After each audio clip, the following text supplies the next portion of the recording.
Hey guys, tonight we're doing something a little different. You're not drifting off into a cosy tale of castles or ancient myths. Oh no! Tonight you're being dragged half drunk and fully confused into the unforgiving clutches of His Majesty's Royal Navy, circa 1804. That's right. You're about to find out whether you, with your soft hands and love of breathable fabrics, could actually survive aboard one of the most fearsome warships ever to slice through the Atlantic. Lord Nelson's very own HMS Victory. So before you get comfortable, take a moment to like the video and subscribe, but only if you genuinely enjoy what I do here. And hey, let me know in the comments where you're tuning in from, and what time it is where you are.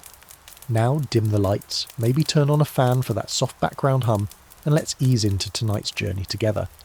It starts at the edge of the Thames. Let's say you're between jobs. Maybe you just stumbled out of a dockside alehouse in Portsmouth or Plymouth, still reeling from cheap gin and a heated game of dice. Suddenly, bam, someone grabs your shoulder. Before you can turn, it's three men. One with a truncheon, another with a badge, and the third, well, he's got that smug grin only press gang recruiters can manage. You get about half a word out before the world spins, your ribs sting from a quick jab, and you're pitched into a small boat with two other equally bewildered recruits.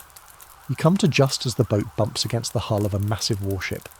Above you looms what looks like an entire city made of oak, bristling with iron cannons and belching tar smoke from unseen decks. Welcome aboard. You're now property of the Royal Navy, thanks to the Impress Service, Britain's favourite way of volunteering men into maritime misery. The press gang's legality was always murky, even back then. Technically, they couldn't snatch just anyone, but laws were squishy things when your navy was at war with Napoleon and needed every spare body. Did you have sailing experience? Too bad. Could you even swim? Doesn't matter. If you were breathing and not obviously dying of plague, you were good enough. Once you're tossed onto the deck, someone barks at you to remove your boots, if you're wearing any. A scrawny young midshipman with ink-stained fingers scribbles your name, or a bad guess at it, into the ship's muster book. Congratulations, you're officially a sailor. No oath, no uniform, just a rough shirt, stiff breeches, and the charming scent of bilge water rising from below. This ship, by the way, is enormous. HMS Victory stretches over 200 feet, from figurehead to stern lantern, with 3 decks packed tighter than a tavern on payday. She carries over 800 men, and every one of them is about to become part of your new family, for better or much, much worse. The moment you're on board, you're herded below. The passage narrows, the ceiling lowers, and the air thickens with a cocktail of salt, tar, and unwashed men. A grizzled old boatswain mutters something about hammocks and grog rations, then points you to a bare patch of deck where you'll sling your bedding, if you're lucky enough to be issued one. If not, the floor's just as welcoming, assuming no one else's foot is already there. It's hard to overstate how cramped it is down here. The ceiling presses just inches above your head. You can't stretch your arms without hitting someone's nose or elbow. Everything creaks, everything moves. Even at anchor, the hull sighs like a beast trying to nap through an ache in its ribs. Within minutes, your name is already a joke. One of the older seamen calls you landlubber, and it sticks. A kid not much older than 13 eyes your boots, then your waist, like he's measuring how much food you'd trade them for. A rat scampers between your feet and disappears into the shadows. You've been on the ship for 10 minutes, and it already smells like old socks and despair. Here's a fun historical tidbit. Press gangs were so despised that some people literally mutilated themselves to avoid being taken. Pulling out front teeth, slicing tendons, even pretending to be deaf. One famous trick was stuffing wax in your ears and pretending you were completely oblivious. But the Navy had tricks too. If they wanted you, you were going, one way or another. As for your rights, they're basically suspended. You're now subject to the Articles of War, a brutal set of regulations that make your hometown curfew look like a soft suggestion. Disobey an order, that's a flogging. Speak disrespectfully? Flogging. Steal from a crewmate? Flogged, possibly keel-hauled. Attempt to desert? You might just get hanged at the yardarm, which isn't as dramatic as it sounds. It's mostly just long, miserable, and slow. Not surprisingly, scholars still argue about how voluntary most Royal Navy service actually was. Some argue that patriotic fervour brought in enough willing men to crew the fleet. Others say that's wildly optimistic, and that without press gangs, the Navy would have ground to a halt. You're not really sure, but as your stomach churns and the smell of unwashed bodies thickens, you don't feel especially patriotic. You might think, well, at least I'll get trained, right? That's adorable. Training comes later. Maybe. For now, you'll get yelled at, pointed toward a bucket, and probably seasick for 2 days straight. There's no helpful HR session, no slide presentation about ship safety. Just orders, shouted louder and faster than your head can handle. And through it all Lord Nelson looms. Not literally, not yet. But his name echoes in every story, every whispered rumour about glory and battle and the French. He's the mythic figure behind it all, the one who's already lost an arm and half his vision, and is still somehow winning sea battles. You haven't met him, of course. You're just trying not to vomit into your own lap. You lie back that first night, the hammock swaying above a pig pen, literally there are livestock down here, and wonder how long you'll last. You're cold, nauseous, and technically kidnapped. The man next to you is snoring so hard it sounds like cannon fire. From the deck above there's the rhythmic thud of boots and the occasional barked command. And below there's nothing but water. Endless, unknowable water. South. Could you survive in Lord Nelson's Royal Navy? You haven't even set sail yet, and already it's not looking good. You wake up to a boot nudging your ribs. It's still dark, or at least as dark as it gets on a ship where lanterns swing from every beam, and the air's too thick to breathe deeply. Stand to, lubber, someone growls, and you scramble to your feet, half tangled in the hammock that barely fits your frame. Sleep? That was a lie. Between the rolling deck, the creaking beams, and the man 3 hammocks over muttering fevered nonsense in his sleep, you probably managed 2 hours at best. Now it's time to meet your new world, the floating fortress that is HMS Victory. She's not just a ship. She's a small self-contained society, a 100-gun first-rate ship of the line, creaking and groaning but still the pride of the Royal Navy. You climb up a narrow ladder, your head bumping into the knees of the man above, your feet getting stepped on by the man below. When you finally emerge into the open air, the salty wind hits your face like a slap from Neptune himself. Everywhere you look, men are already in motion.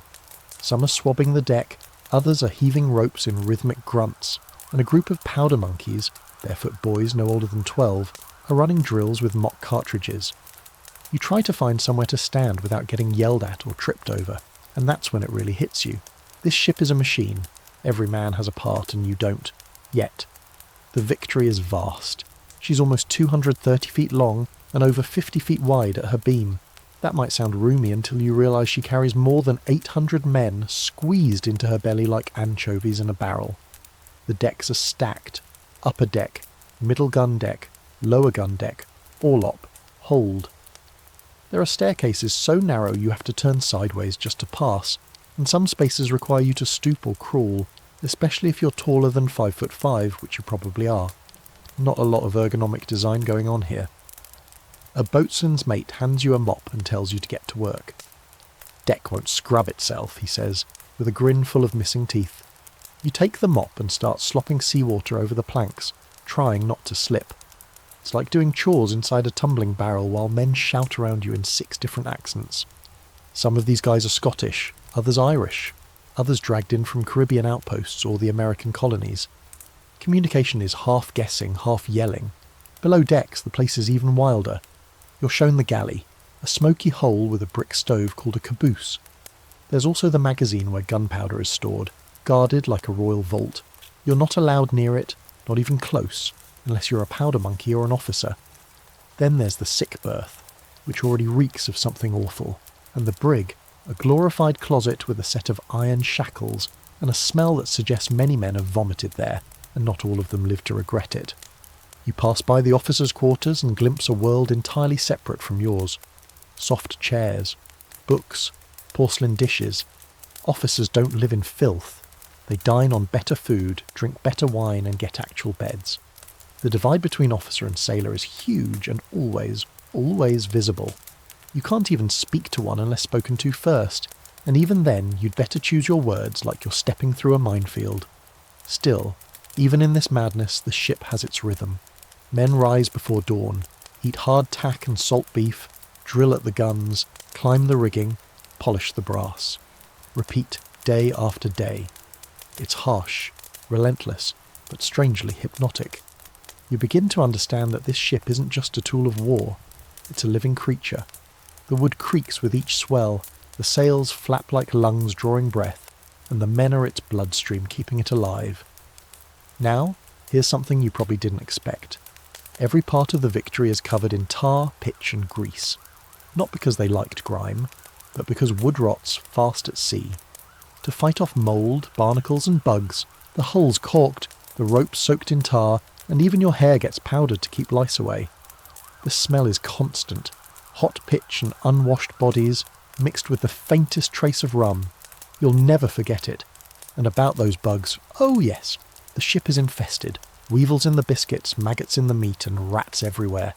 Rats are technically vermin, but they're also respected in a weird way. If the rats start jumping ship, it's time to worry. They know things. Curiously, despite the rigid discipline, there's a strange camaraderie growing among the lower decks. Men look out for each other, mostly. You get a few nods, maybe even a smirk when you manage not to puke on your boots. One guy, missing an ear and half his thumb, offers you a chunk of something that might be bread. You take it anyway. Hunger dulls skepticism fast. There's still debate among historians about how much sailors hated life at sea. Some argue that the misery was balanced by adventure, even a kind of freedom. Others say that's romantic nonsense, and that men only endured it because the alternative was worse. Poverty, jail, or hanging. You don't know which camp you're in yet. It's only been a day. Still, as the sun dips low and the sails catch the orange light, there's something undeniably grand about it all. The towering masts above, the gulls circling like lazy sentries, and the sheer size of this wooden war machine. It stirs something. Maybe not pride, not yet, but awe. Yeah, a little awe. That night, you're too exhausted to think, too sore to argue. You crawl into your hammock, careful not to bump the guy next to you, and listen to the murmurs of men trying to remember. Sleeping quarters? That's generous. You sleep where you can find a place to sling your hammock. Hammocks are arranged in inches, not feet. You'll have just enough room to turn over, provided the guy next to you hasn't already done the same and clocked you in the nose. There's no night or day on the lower decks, not really. Just watches. 4 hours on, 4 hours off, rotating through the day. You sleep in shifts. You eat in shifts. You even breathe in shifts. Welcome to the machine. As the day stretches on, you learn how to live aboard a warship. You're taught how to sling a hammock properly. Too loose and you'll get dumped, too tight, and you'll wake up with your spine bent like a ship's prow.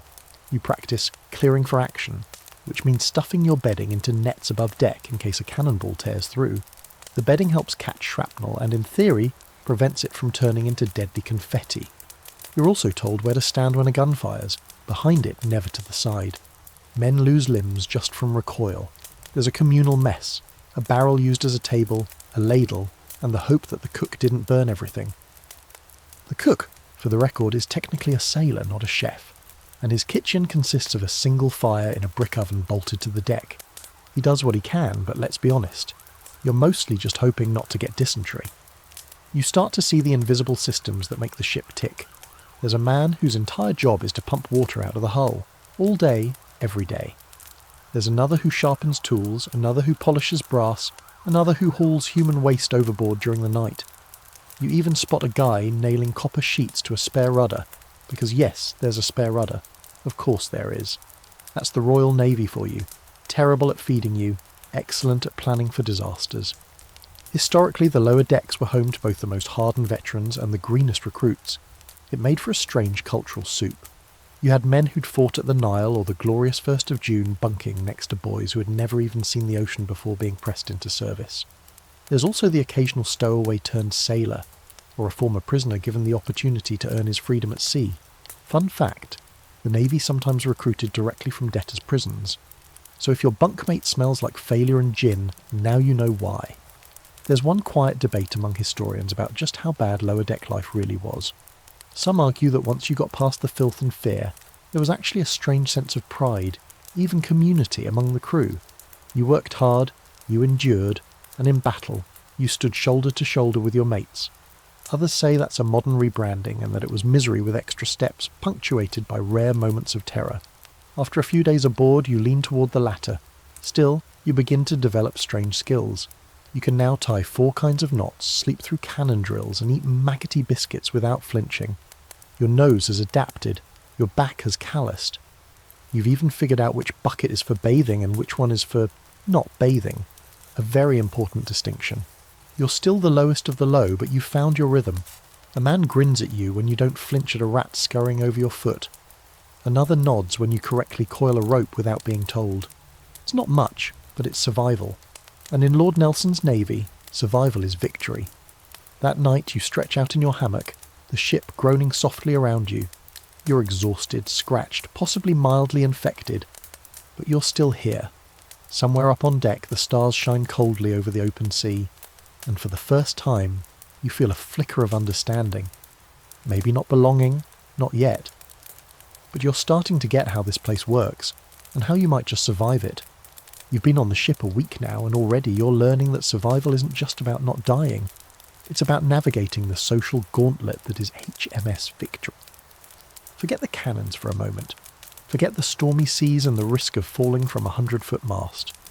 Right now, your biggest concern is figuring out who wants to punch you in the face and who might slip you an extra biscuit. And sometimes, those are the same person. Let's talk about rum first, because in the Royal Navy, grog is more than a drink. It's a lifestyle. Each sailor is entitled to half a pint of rum per day, diluted with water into what they affectionately call grog. It's issued around noon in what they call up spirits, a sacred moment on the ship where everyone lines up for their daily allowance of barely drinkable escape juice. Too much, and you'll be asleep in a coil of rope by dinner. Too little, and you'll start twitching. It's not just alcohol, it's morale, currency, sometimes even medicine, and yes, fights have broken out over spilled grog. You learn quickly that grog rations are one of the few small freedoms you get here.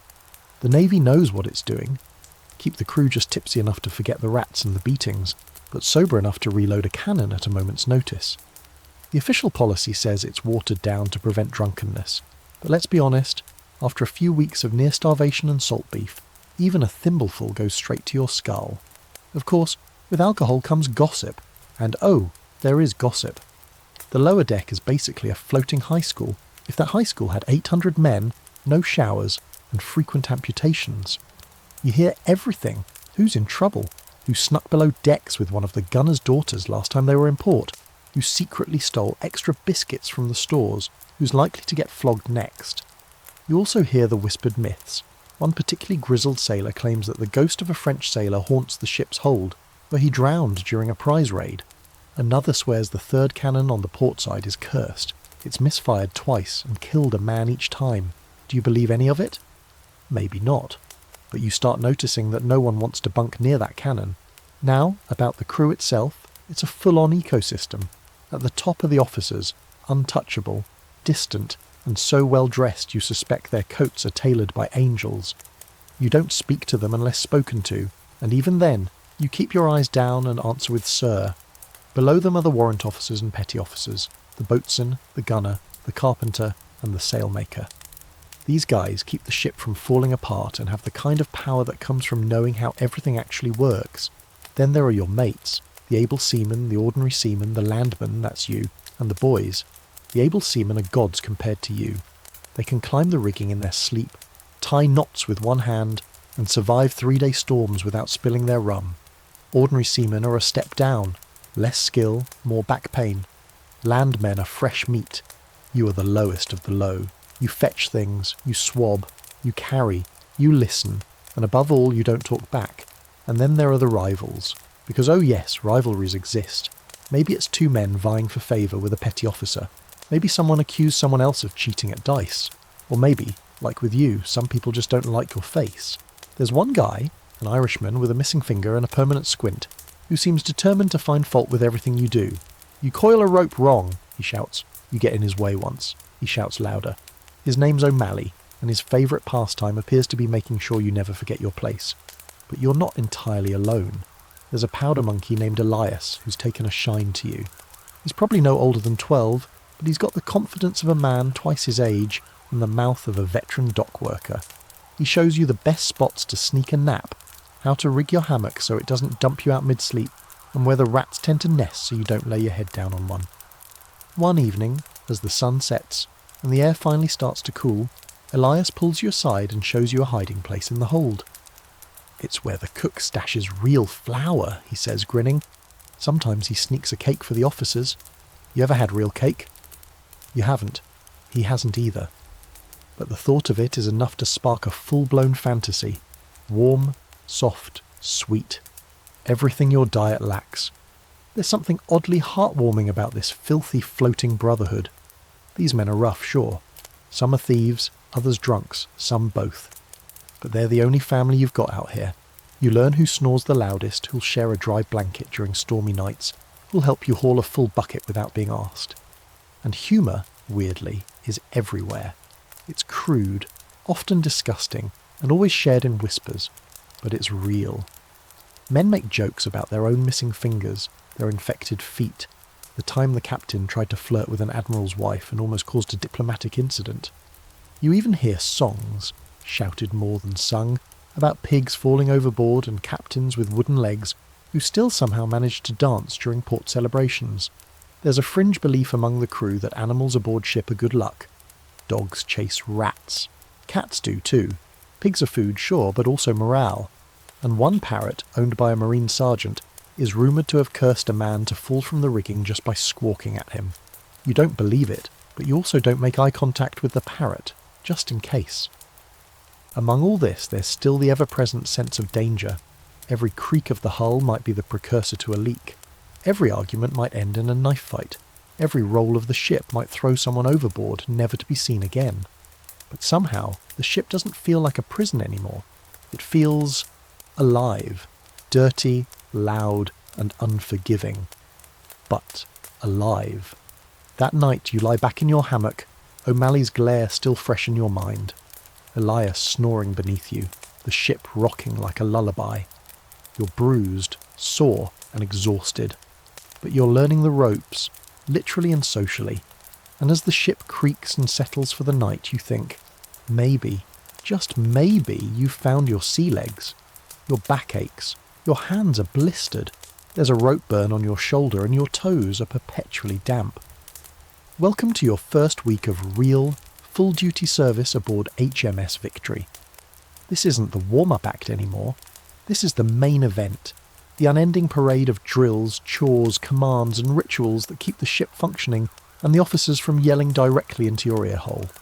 Today you're going to find out what it really means to be part of the crew. First up is the morning muster. You line up with everyone else as the officers do a head count and bark orders, noting who's sick, who's missing, and who smells so bad it might constitute a health threat. You're barely awake, still chewing on the memory of that last weevil-stuffed biscuit, and already you're being told where to stand and what to haul. You barely understand half of it. Everyone talks fast, shouts louder, and uses terminology that makes zero sense. "Belay that line," someone says. What line? Which direction? Why is everyone moving but you? You're tossed into your first real drill of the day, gun practice. Cannons are no joke. Each of these 32-pounders weighs several tons, and the team of men operating it must function like a single, well-oiled, sweat and grime-covered machine. You're assigned to gun number 6, which the crew calls Old Thumper, because apparently it kicks back hard enough to break ribs. You don't get to fire anything yet. You're at the bottom of the cannon crew totem pole. Your job is to haul powder, swab the barrel, or, if you're really unlucky, just hold a tool and wait to not mess anything up. The drill is chaos. Commands are barked in rapid succession. Run out! Sponge! Ram home! Prime! Fire! You jump at the wrong cue and nearly trip over the recoil rope. The gun lurches backward violently with a bang, and if your foot had been 2 inches to the left, you'd be dining with Neptune. The whole process is repeated. Again and again, you sweat through your shirt. You forget to duck once and nearly take a swab handle to the face. By the end of the morning, your ears are ringing even though these are dry runs. You're informed that in an actual battle this will be faster, louder, smokier, and more likely to kill someone in the crew than the enemy. Cannonballs are just one of the threats. Splinters, shards of oak blasted off the interior of the ship, can flay men alive. "It's not the ball that gets you," one man says cheerfully. "It's the bloody furniture." Next is the rigging. Someone thought it was a great idea to make you climb. You've watched the top men swing around up there like seaborn monkeys, but now it's your turn. A midshipman, maybe 15 years old and looking far too smug for someone who can't grow a beard, shoves you toward the ratlines and tells you to get a move on. The ratlines are basically a rope ladder that climbs the mast into what feels like the stratosphere. You start climbing, hand over hand, your feet slipping on the damp ropes. The wind picks up the higher you go, and your stomach decides it's had enough halfway up. At the top, the world spins. The deck is tiny below, the sails flap like titanic wings above, and the motion of the ship multiplies with altitude. You're not just rocking left to right. You're lurching, swooping, wobbling like a drunk pigeon in a hurricane. You try not to look down. You try not to think about falling. And then, because life is cruel, someone starts shouting for you to hurry up. They don't care that your limbs are trembling and your face is pale. They want that line secured before you become seabird food. But, miracle of miracles, you manage it. You tie the knot, poorly. You shout down the confirmation, and then you climb back down with the gracelessness of a frightened cat. Someone claps you on the back when you touch the deck again. Didn't fall, he says. Good start. This cycle continues day after day. Drills, duties, clean the deck, haul the line, scrub the brass, mop the bilge, hoist the sails, take them down, haul the anchor, learn the knots, mislearn the knots, get yelled at, try again, rinse and repeat, minus the rinse. Afternoons often mean maintenance. Sails tear, ropes fray, blocks break, and some poor soul has to fix it. If you can swing a hammer or patch canvas, congratulations. You're about to become the sailmaker's assistant, which sounds nice until you realise it means sitting in a dark, hot compartment sewing with thick needles until your fingers go numb. If you're not fixing something, you might be standing watch. That means hours of leaning against a rail, scanning the horizon for signs of other ships, changes in weather, or maybe just something interesting to break up the monotony. The open sea plays tricks on your eyes. A cloud becomes a ship becomes a whale becomes nothing at all. Time slows. Your thoughts drift. The wind flirts with your ears and the salt settles into your skin like a second layer of clothing. Discipline is constant. You make a mistake, you get shouted at. Make it twice, you get the rope's end. Literally, a beating with the frayed end of a line.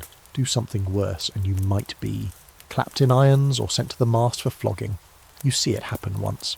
A man caught stealing tobacco gets tied to the grating and whipped until his back looks like red seaweed. The crew watches in silence. No one speaks. Afterward, the man is carried below, unconscious, and no one asks what happened to him. You don't even know his name, and yet somehow you're still here. Every night you collapse into your hammock, barely conscious, body humming with exhaustion. You dream in rope and wind. Your hands no longer feel like yours. They're tools now, raw and calloused. Your legs throb from climbing, hauling, bracing. You've learned to move with the ship, to anticipate the sway, to duck before the boom swings across. One historian once described the life of a common sailor in Nelson's navy as a long endurance trial, broken only by sudden, horrifying spasms of combat. That sounds about right. You haven't seen combat yet, but you've lived the trial part. And somehow, even with the grime and yelling and danger, there's something weirdly addictive about it all. You're part of something. Something alive and immense. Something that smells like death, but also tastes like glory. That night, as the lanterns dim and the ship rocks gently in the dark, Elias whispers from the hammock below, "You think we'll fight soon?" You don't answer right away. Because honestly, you don't know what's worse, the work, or what comes after it. By now, you've accepted that you'll never smell clean again. There's a permanent film of salt and grime on your skin. Your fingernails have turned black from tar and rope pitch, and you're still picking splinters out of places you didn't know could splinter. But today, as you squat on the lower deck with a biscuit that might be older than you are, you learn a new layer of cruelty aboard Lord Nelson's floating empire. Getting paid. Yes, money. The promise of it is one of the few things keeping half this crew from leaping overboard. You were told, back on dry land, in the few seconds before someone knocked you unconscious and shanghaied you, that the Royal Navy pays. That you'll earn a decent wage, enough to buy yourself a small cottage one day, or at least fund a few years of drinking and telling tall tales. Well, surprise, that's only technically true. Let's break it down. You, as a new sailor, are likely listed as a landman, or maybe, generously, an ordinary seaman. That means you're entitled to a whopping 14 shillings a month. Doesn't sound like much. That's because it isn't, and it gets worse. The Navy pays in arrears, meaning you won't see a coin for 6 months minimum. In fact, there's a decent chance you'll die before payday, and then the Navy gets to keep your wages. Efficient, isn't it? But wait, there's more. The deductions. Oh yes, you're issued standard equipment, clothing, hammock, mess gear, all of which is charged against your pay. Need new boots? That's another deduction. Grog cup? Deduction. Lose your knife? More deductions. Pretty soon that. 14 shillings shrinks down to a number so pitiful it could barely buy you a decent drink in Portsmouth. One man says he served for 3 years and walked away with enough to buy a chicken. Not a good chicken. A suspicious one with a limp. The officers, of course, get better pay. Much better. A captain like Nelson himself, well, technically Vice Admiral Nelson these days, pulls in hundreds of pounds a year. But even he has to deal with the Navy's notoriously slow accounting system. There are tales of widows who spent decades trying to claim their dead husband's wages, only to give up and die just as broke as when they started. Some sailors have ways around it. There's privateering, which is basically state-sanctioned piracy. Capture an enemy ship, and if it's declared a prize, the value of its cargo is divided among the crew. Of course, this requires winning a battle, which, as you'll soon learn, is no small thing. And even then, the payout takes months, sometimes years to come through. So for now, you watch as older sailors pawn off their tobacco, dice, spare socks, and occasionally their dignity just to cobble together something worth gambling. And oh yes, gambling is alive and well aboard the Victory. It's illegal, of course, but that just makes it more exciting. Every night, under dim lanterns and with a lookout posted at the hatch, you see men throwing dice on a folded tarp. Wages range from extra rations to promised help during the next flogging. Yes, there are group floggings. You've seen a man bet a portion of his future prize money. Another wagered a night in someone else's hammock, because yes, even sleep is up for grabs when your whole life's a desperate barter. Elias, ever the tiny entrepreneur, runs a sort of underground post office. He writes letters for the illiterate in exchange for small favours, extra biscuits, thread, even information. He tells you once, eyes sparkling, the real money's in knowledge. A well-placed whisper is worth more than a month's wages. You're not sure whether to be impressed or concerned. Now, while the Navy screws you over financially, it does at least pretend to offer support. There's a purser aboard, responsible for pay, provisions, and general ledger keeping. He's also widely hated. The purser is suspected of skimming money, overcharging for supplies, and generally being a human parasite in a fancy coat. He keeps to his cabin, rarely smiles, and never eats in front of the crew, for good reason. One sailor jokes, "He's the only man aboard who can starve us and steal from us in the same breath." The bigger picture here is that your financial fate is tied to an institution that's stretched thin, underfunded and constantly at war. The Royal Navy, in all its glory, is as much a bureaucratic mess as it is a war machine. Even Nelson, brilliant, bold, hero of the Nile, has been known to complain in letters about slow reimbursements, lack of supplies, and the constant dance of naval politics. Some historians suggest that the lack of regular pay was a form of control. Keep the sailors poor and they'll have no choice but to stay. Others argue that the system was just, overwhelmed. There were too many ships, too many men, and not enough clerks to handle the paperwork. Either way, you quickly learn not to count on money arriving anytime soon. So how do you survive financially, aboard a ship where money is both promised and eternally withheld? Barter. Beg. Be very good at gambling or very good at knot tying. The sailmaker might slip you a coin for extra help. A carpenter might trade some tobacco for watch duty. It's all under the table, and no one talks about it officially, but it's how the lower decks really run. Of course there's the black market too.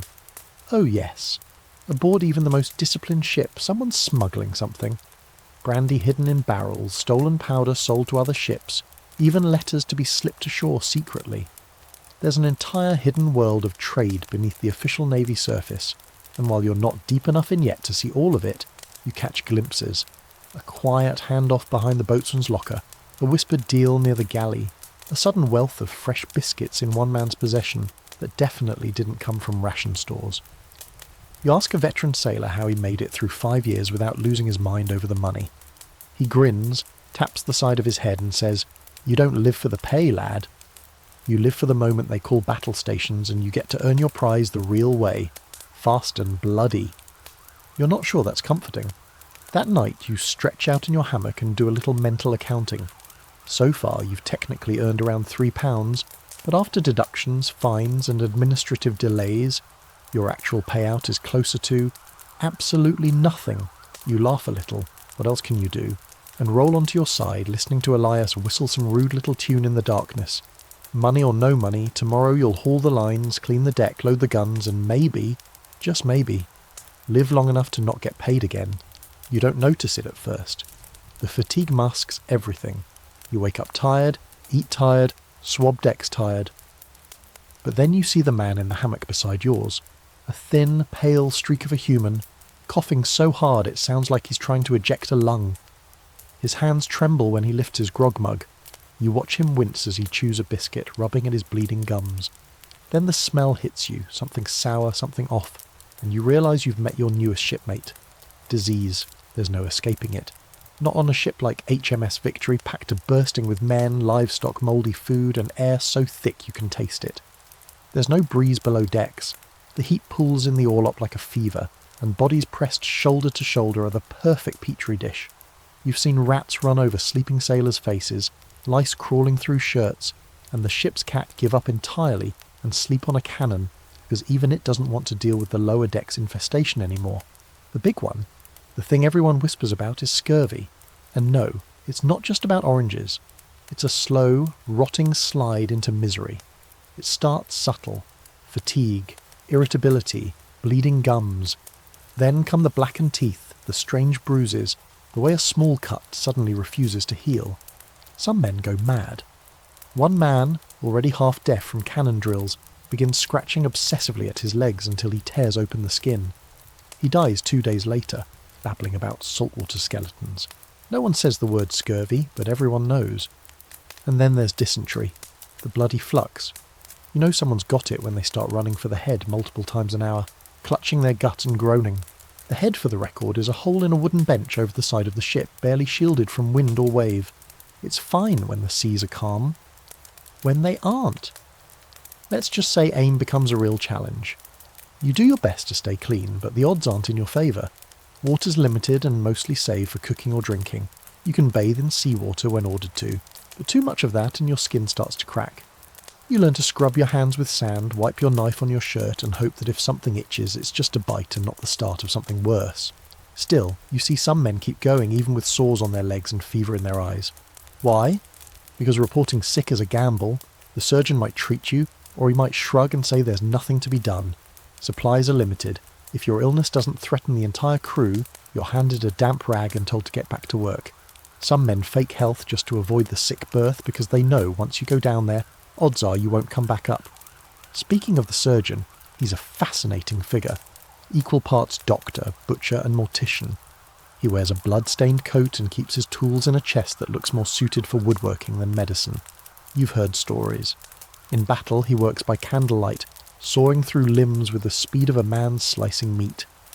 There's no anaesthesia, only rum and luck, and that's when he's in top form.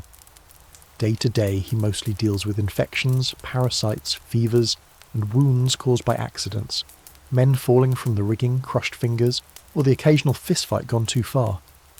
One day you're sent to help him. It's punishment for dropping a coil of rope, but the real punishment begins when you walk into the sick berth and breathe in the air. It smells like rot and metal, like the inside of a wound. There are 3 men on the cots. One is shivering violently. Another is moaning about a toothache so bad he's trying to cut the tooth out with a spoon.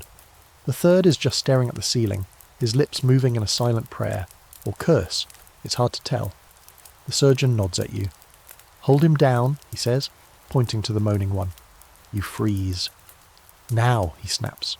You do as you're told, gripping the man's arms while the surgeon grabs a pair of pliers that look like they came from a blacksmith's bench. The scream that follows echoes through the deck. You can feel it in your bones, and when it's over, the man vomits, wipes his mouth, and mutters a thank you before passing out cold. You don't eat much that night. Some sailors turn to folk remedies, charms around the neck, poultices made from God knows what, whispered prayers to St. Elmo or St. Sebastian. There's one man who swears by chewing tobacco dipped in vinegar to ward off the rot. Another believes keeping a silver coin under your tongue can purify your blood. Superstitions thrive in this place, and honestly, with science failing and medicine half guesswork, you start eyeing your own silver coin with new respect. There's also the fringe medical theories. Some sailors believe that simply staring into the sea too long will draw the sickness out of your head and into the water. A few even practice bleeding, using a small knife to cut their arm and let out the bad air. You watch one man slice a shallow line across his palm every morning before his shift, like a ritual. He hasn't gotten sick yet. It's probably coincidence. Probably. Historians still debate the effectiveness of naval medicine during Nelson's era. Some say the Royal Navy was ahead of its time, with its emphasis on hygiene, citrus rations when available, and daily cleaning drills. Others argue that conditions were so miserable, no amount of lemon juice could compensate for mouldy bread and weeks without real sunlight. You lean toward the latter, especially as you watch another man collapse from fever and be quietly carried to the orlop for rest. One night, Elias falls ill. No coughing, no blood, just a quiet stillness, his skin pale and clammy. He doesn't speak much, just stares. You try to rouse him for his watch, but he doesn't even blink. The surgeon comes, checks his pulse, mutters something about heat and fatigue, and leaves a thin blanket behind. You stay up the whole night watching your friend breathe. He pulls through, barely, and when he finally speaks, his voice is thin and broken. "Don't let them put me down there," he whispers. "Promise." You nod, because you've seen what happens down there, and because you're starting to understand that in Lord Nelson's Navy, surviving isn't just about strength or skill, it's about luck, and disease doesn't care how tough you are. The first time you see a flogging, you don't really know where to look. Everyone says not to stare, but also don't look away, because that's worse. You're supposed to watch silently like it's a sermon, which in a twisted way it is. A demonstration, a ritual, a public reminder that on this ship, discipline isn't just an idea, it's a scar you carry on your back.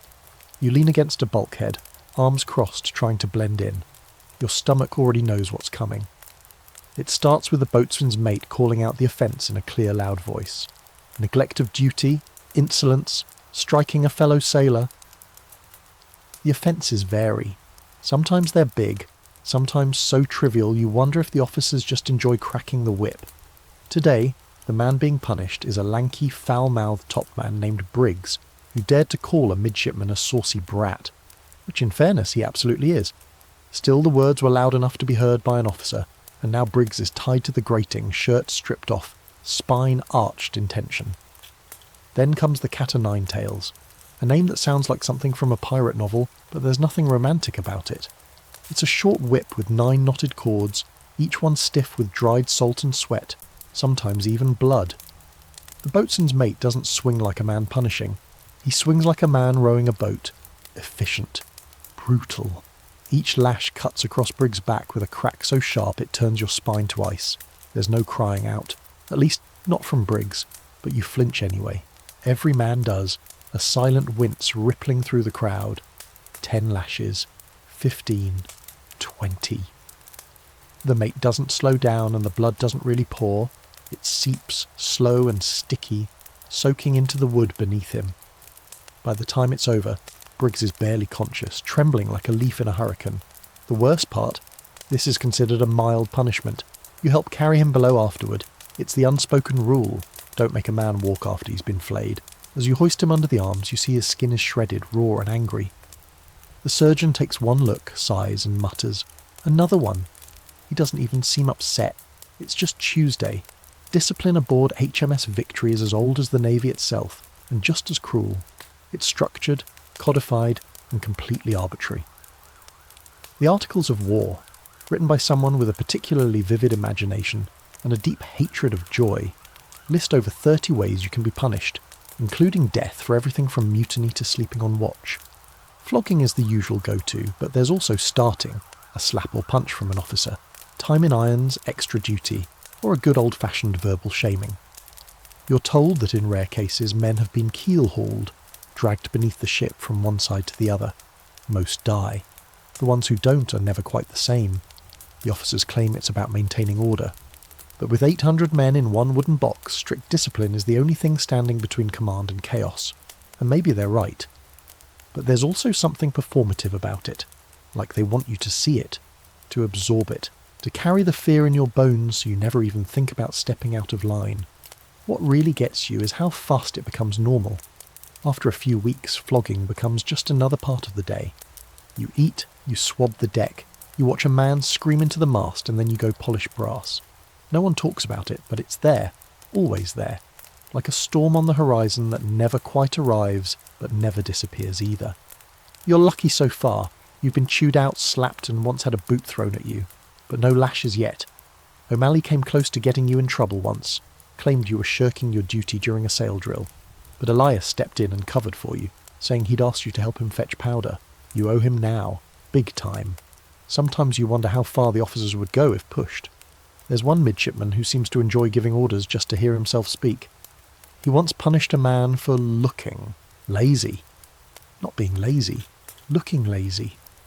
Another time he accused a sailor of muttering under his breath and made him stand at the mast in the sun for 4 hours. The man passed out halfway through. The punishment, another 4 hours the next day. Yet it's not all monstrous. One of the lieutenants, Harcourt you think, actually seems halfway human.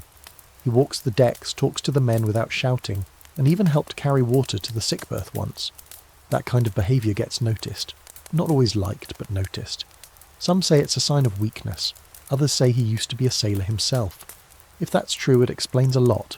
You hear stories from the older crew about other ships, worse ships, ships where flogging to death wasn't uncommon, where officers used lashes like punctuation. One tale involves a captain who ordered 500 lashes to a man, split over several days, just for refusing to eat weevil-infested bread. "Better to be hung than flayed," one sailor mutters to you one night, as you both scrub cannon ports. Hanging's clean. The debate among historians is ongoing. Was the brutality necessary? Did it maintain discipline, or just crush morale? Some argue the fear kept the chaos at bay. Others say it created resentment, a powder keg of seething anger just waiting for a spark. You don't know who's right, but you know that fear is always there, curling around your ribs like a rope. You try to keep your head down, do your work, be useful, don't mouth off, don't slack, and above all don't get noticed. The men who stand out are the ones who bleed. Still, there's a moment one afternoon that sticks with you. A young sailor, barely 16, is caught fighting below deck. It's a stupid scuffle over a stolen spoon. Instead of punishment, the captain makes him clean the bilges for a week. Hard labour, sure, but no lashes. The boy survives, learns. A few weeks later, he's climbing the rigging like a spider and getting nods of approval from the same officers who once threatened to beat him. So maybe there's room for redemption here. Maybe not everyone's spine has to end up striped. That night, as you lie in your hammock, listening to the creaks and sighs of a ship full of tired men, you can still hear the echo of that cat-o'-nine-tails snapping through the air. You rub your shoulder instinctively even though it's untouched. For now. You close your eyes and whisper to yourself, don't give them a reason. Breakfast is hard tack and salted meat again. You sit cross-legged near one of the cannons, gnawing on a lump of pork that tastes vaguely like leather soaked in seawater and regret. Across from you, Elias is tapping his biscuit against a wooden plank, watching weevils fall out like it's the world's worst snowfall. They crunch less if you roast them, he offers. You stare at him. He shrugs. Better than chewing sand. Welcome to the culinary adventures of the Royal Navy. You're not here for the cuisine, and it shows. Every meal is a lottery and all the tickets are cursed. On good days, you get something that smells almost edible. On bad days, you're not sure if it's food or bait. The menu doesn't change much. Hardtack, salt pork, dried peas, oatmeal that could double as mortar, and occasionally, very occasionally, a turnip so bruised it could file for disability. There's a running joke on the lower decks that the cook has been dead for months and no one's noticed. The galley, located just off the main deck, is a sweltering little cavern of soot and copper pots, staffed by one man and his assistant who may or may not be sober. They cook over a caboose, a kind of iron box bolted to the deck, with a single flame that somehow serves 800. The cook's ladle is stained with things no one can name, and he uses it to serve soup so thin it might legally be classified as water with opinions. Everything's rationed. Meals are measured out by weight. not hunger. A pound of meat per man per day, half a pint of peas, a gallon of beer, back when there was beer. These days it's all grog. You start to dream in grog. Grog for breakfast, grog to wash down weevil biscuits, grog to forget that your teeth feel loose and your intestines are staging a rebellion. Now, let's talk about that biscuit. Ship's biscuit is the most misleading name in history. It's not a biscuit, it's a brick. A flour and water puck baked to the consistency of pottery and left to harden until it could stop a musket ball.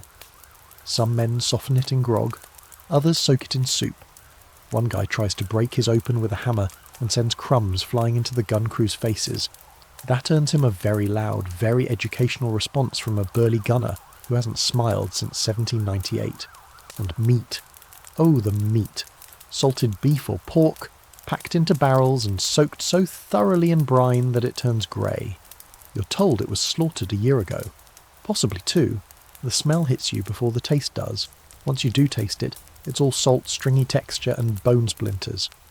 Salt horse, the men call it, not out of insult but tradition. Whether it's ever actually been horse is a question no one wants answered. There are stories of ships where the meat was so spoiled it glowed in the dark. Probably an exaggeration. Probably. But one thing's for sure. When a rat drowns in a meat barrel, they don't always throw the meat away. Vegetables? Fruit? You must be joking. They're precious, rare, mythical. Lemons and oranges used to be issued to prevent scurvy, but supplies run out fast, and anyway, some officers still believe scurvy is caused by damp air or moral failing. You'd kill for an onion, a real one, crunchy, sharp, juicy. You'd name your firstborn after a cabbage if it meant getting to bite into one again. Now and then, you get plum duff, if it's a holiday or someone's bribed the cook. It's a steamed pudding made of flour, sweet sugar and raisins.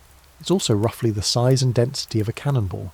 Still, when it shows up, the mood changes. Even the meanest men get quiet and reverent as they tuck into it. Someone once described it as the closest a sailor comes to religion. You believe it. There's also a delightful naval practice called copper sheathing that affects the flavour of everything.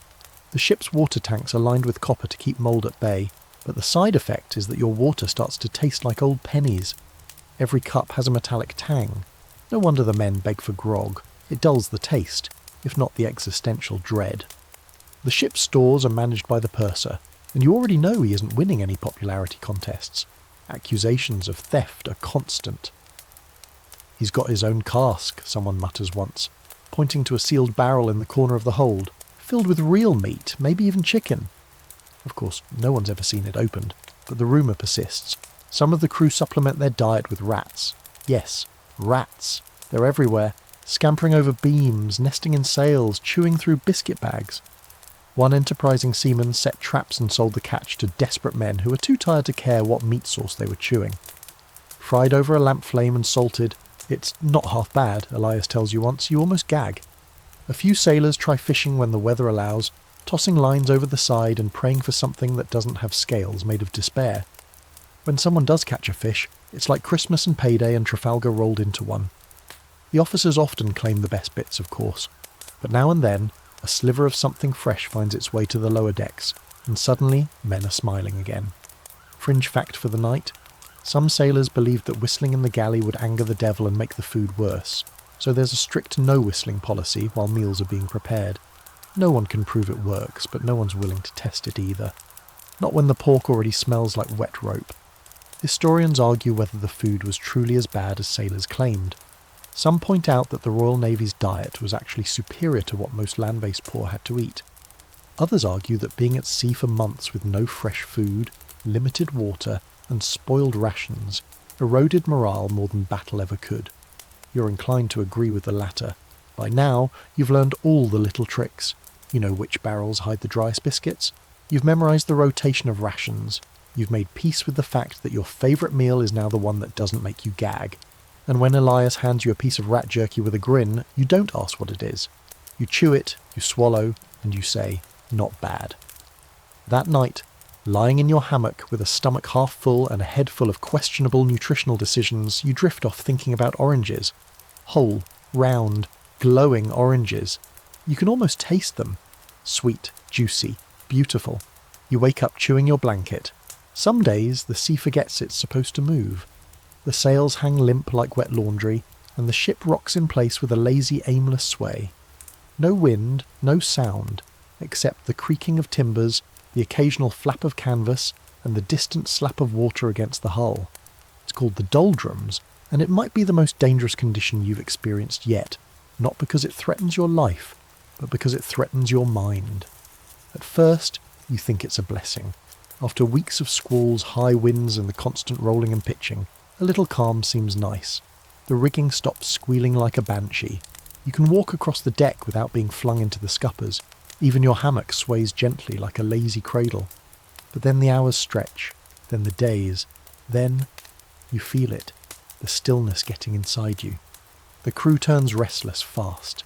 There's only so many knots you can tie, so many brass fixtures you can polish, so many times you can count the sails. With the ship barely moving, daily routines dissolve into yawning stretches of nothing, and the human brain, when denied stimulation, doesn't just idle, it gets creative, dangerous, suspicious, sometimes downright deranged. Games erupt, dice, cards, even weird made-up competitions like who can catch the biggest cockroach. You try your hand at gambling again and promptly lose your last good pair of socks to a man who may or may not be cheating. No one calls him on it, because he's twice your size and has the eyes of someone who's maybe killed before. You go sockless for a few days and pray he doesn't come for your boots next. Arguments start to brew. Tiny things flare into shouting matches. Who's hogging the line? Who snored too loud? Who gave someone else the stink eye during biscuit rations? Normally, these things would be kept in check by work. Physical exertion, routine, the threat of punishment. But now, with nothing to do, men start remembering old grievances, old insults.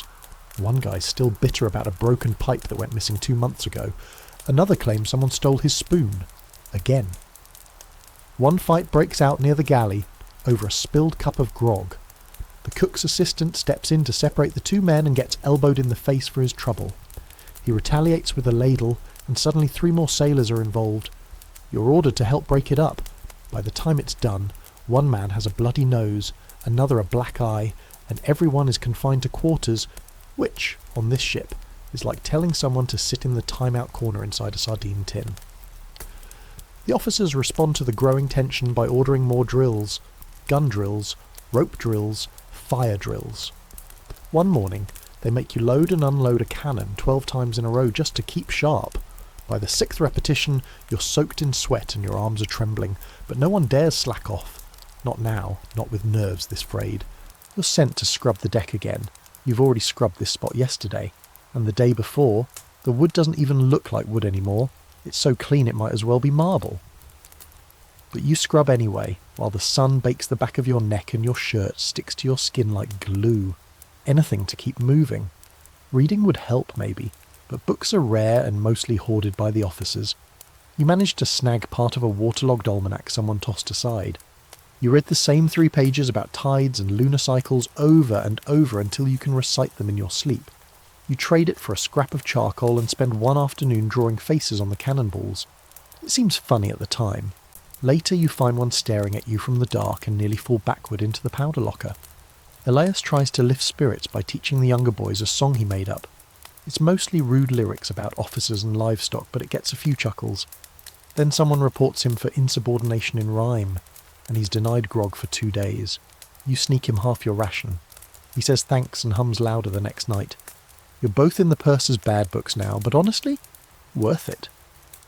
Here's a weird little tradition you discover. During long calms, sailors sometimes toss a coin overboard to wake the sea. It's a superstition, a bribe to the ocean, asking it to breathe again. One night, as the sky goes gold and orange and nothing stirs, you see a man standing at the rail, whispering into a silver shilling before flicking it into the water. The next morning, there's a breeze. Coincidence? Definitely. But also, maybe not. Historically, doldrums were dreaded by sailors just as much as storms. Ships could sit motionless for weeks, food spoiling, tempers flaring, discipline unravelling. Some records mention men going mad, carving nonsense into the masts, or jumping overboard just to feel something. There's a story told in whispers about a ship whose crew started accusing each other of witchcraft after 10 days becalmed. Allegedly, they tried to put a chicken on trial. You don't ask for details. The lack of wind does something strange to time. It stretches and folds. You start forgetting what day it is. You wake up not knowing whether it's morning or evening. The sun is always there. The heat unrelenting, the horizon a frozen painting. You begin to dream of movement, riding horses, running through grass, even just walking without swaying. Your legs feel soft, your muscles forget their job, and the air, it goes bad. Below decks, the lack of ventilation turns the lower gun deck into a kind of human soup. Sweat, breath, mould. It thickens. You sleep on your back, face tilted toward your hammock's edge, trying to find a breeze that doesn't exist. Men take to sleeping up top, curled beside the cannon ports or under the boats, hoping the open air keeps the nightmares away. Still, in the middle of this suspended reality, there are moments of weird beauty. One evening the sea turns glassy, reflecting the sky so perfectly, it feels like you're floating between two heavens. The stars come out sharp, endless. No sails flap, no water splashes, just silence. Pure, haunting, unnerving silence. Someone begins to hum. You don't recognise the tune, but soon others join in, and it becomes a lullaby for the dead calm. Eventually the wind returns, slowly at first, just a breath, a suggestion. Then a ripple across the water, a creak from the rigging. The sails flutter, then fill, and suddenly the ship is alive again. Men cheer. Orders are shouted, lines are hauled, the cannons get covered back up, the drills paused. You're moving. Finally, gloriously, moving. You stand at the rail, letting the breeze wash over you, and you breathe deep for the first time in days. The doldrums are behind you, but they've left their mark. A new kind of understanding, quiet, unsettling, deep in your bones. In battle, you fear death. In the doldrums, you fear nothingness. The anchor drops in Lisbon with a sound that rings in your bones. Iron chain grinding out, splashing into harbour waters. The final clank like a signal flare. Liberty's up for grabs. After weeks at sea, cooped in the belly of HMS Victory, the idea of stepping onto dry land again feels unreal. Your legs buzz with anticipation. Your boots are stiff with salt and grog spills. Your clothes smell like a goat gave up on hygiene inside them, and you couldn't care less. Because tonight, you're going ashore. Lisbon's harbour is alive with activity. Small boats dart around, hauling cargo, passengers, and, most dangerously, liberty-seeking sailors like you. From the deck, the city gleams in the sunlight. White stone buildings with red-tiled roofs climbing up the hills, smells of spices and charred meat floating on the breeze. It looks almost like heaven. But you've been warned. Heaven is expensive and crawling with devils in disguise. Shore leave is granted in rotation. Not everyone can go at once. Someone has to guard the ship, run drills, scrub the decks, and generally keep things from burning down. But your watch is lucky today, and you pile into the longboat with 20 other eager men, a motley bunch of sunburned faces, crooked teeth, and half-healed bruises. Elias tags along, barefoot and grinning, wearing a shirt that's more whole than fabric. First one to get punched buys the second round, he says. The moment your boots hit the dock, your legs wobble. It's a strange feeling, walking without the sway of the sea. The ground feels too still, too steady. You wobble like a drunk, and you're not even drunk yet. Around you, sailors from other ships stream into taverns and brothels like bees into hives. Merchants bark in a dozen languages. There's laughter, arguments, music. Smells both delightful and devastating. It's chaos, and you love it. The first stop is always the tavern. That's tradition. You duck into a low-ceilinged room lit by oil lamps and packed tight with men yelling, singing, arm-wrestling, and occasionally falling over. The floor's sticky. The tables are scarred with initials and knife gouges. A one-eyed bartender slaps down mugs of something that's either wine or vinegar. Who knows? You drink it anyway. It's cold and it burns. Perfect. Within an hour your head is spinning and the room is wobbling in ways you'd expect at sea, not on land. Someone's playing a fiddle. Someone else is standing on a table reciting a poem about his dead cat. Elias is arm-wrestling a man twice his size and somehow winning. You're about to cheer when the door slams open and in walks a squad of Portuguese soldiers. For a second everything freezes, then they laugh, wave and take a seat. That's shore leave, unpredictable. Things escalate, they always do. A fight breaks out over a spilled drink. Of course it does. And half the tavern turns into a whirl of flying fists, broken mugs, and shouted curses in at least 3 languages. You dodge a chair. Someone lands on the table in front of you. Elias bites a man's ear. A bottle crashes near your head. The bartender starts swinging a broom like a sword. The madness lasts maybe 5 minutes before the brawlers tire themselves out, panting and bruised, collapsing in laughter and pain. No one seems mad. It's just what happens. But not all liberty is drinking and dancing. Some sailors sneak away to visit brothels. Others buy fruit from street vendors and just sit under a tree, enjoying the simple fact that the wind doesn't smell like mildew. One man buys a bag of flour just to run his hands through it, because it feels soft and real and not soaked in salt. You watch an old sailor buy a tiny wooden doll for a daughter he hasn't seen in 3 years. He tucks it into his coat like a treasure. There's danger too. Lisbon isn't lawless, but sailors are easy prey. Pickpockets circle like gulls. Fake guides offer private tours that end in alleys with empty wallets. And worst of all, press gangs. Yes, they operate here too. Not Royal Navy ones. No, you're already trapped in that fine institution. But rival ships, merchantmen, even foreign navies looking to bulk out their crews. Sailors vanish in Lisbon all the time. 1 second you're enjoying a peach, the next you're waking up tied to a cask on a Dutch cargo barge bound for Indonesia. You stick close to your mates. That's rule number 1. Never wander off alone, especially not if you're drunk, broke and loud, which describes most of your watch by midnight.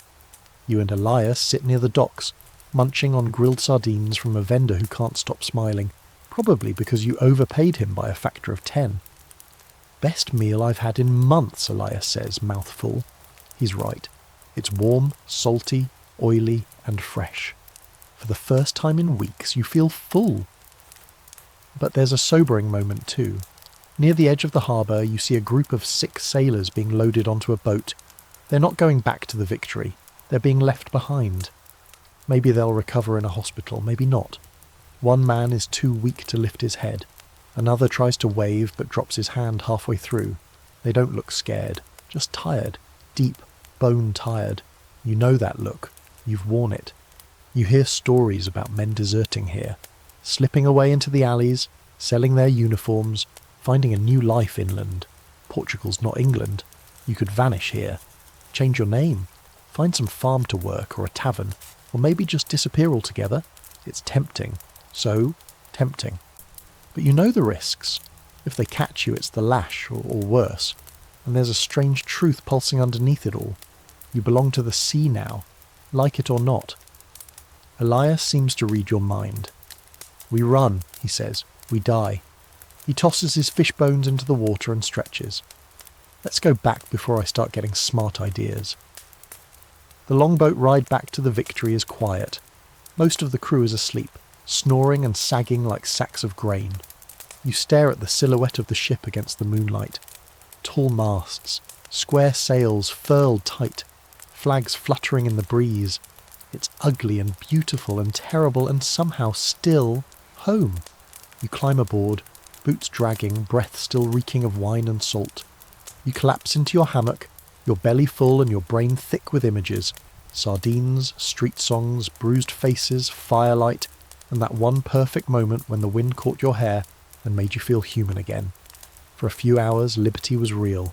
And even if your head pounds tomorrow and the drills come crashing back with cruel enthusiasm, you had this, and no one can take that from you. You're elbow deep in black powder residue when you meet Thomas, the gunner's mate, a man with a beard thick enough to hide small rodents and a voice like a gravel avalanche. Ever met a powder monkey? He grunts, handing you a damp rag and pointing toward a boy barely tall enough to peek over the breech of a cannon. That's Timmy. He'll save your life or get you blown to hell. Depends on the day. Timmy, the aforementioned child soldier, gives you a little salute and then returns to his task of checking the canvas powder bag stacked near the gun. He's maybe 12.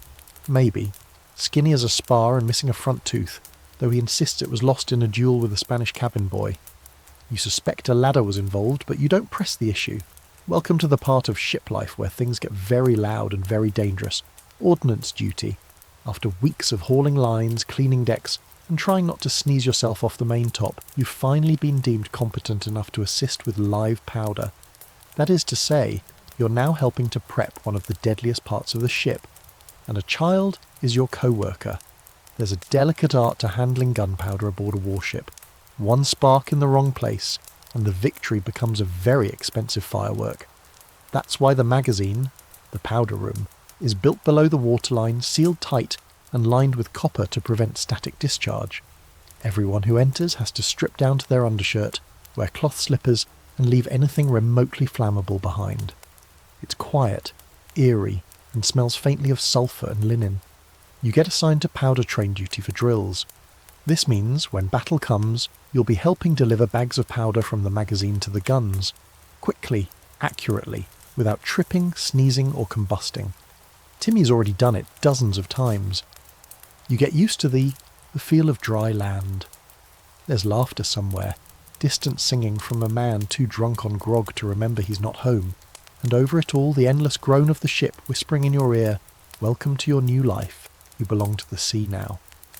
Morning on the lower decks comes not with sunshine, but with yelling. You jolt awake to a boatswain's mate bellowing, "All hands!" like the ship's on fire. You grope for your boots, soaked, of course, and swing out of the hammock, only to plant your feet into something suspiciously squishy. You don't want to know what it is. Whatever it was, it's now on your socks. Welcome to your new routine. You scramble up into the organised chaos of early morning duties, but what greets you today is the unromantic reality of lower deck life. Filth, noise, and a complete lack of anything resembling privacy. You're on the gun deck, which sounds cooler than it is. Yes, it's lined with massive 32-pounder cannons that can blow a hole in a French ship's side the size of a small cottage. But right now, those majestic weapons are also your bathroom stalls, your dining table and your storage unit, all rolled into one. This deck, your new home, is about 5 feet high. You have to stoop constantly.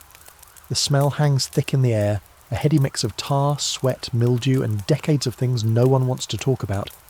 Hammocks swing above like a forest of unwashed laundry, and the groans of sleeping men blend with the squeaks of rats daring to make breakfast runs. Everything is damp. The wood, your clothes, your soul. You're handed a piece of hard tack and a sliver of salted pork, if it is pork. It tastes like jerky made by someone who hates joy. You crunch through the biscuit carefully, because everyone's warned you about the weevils.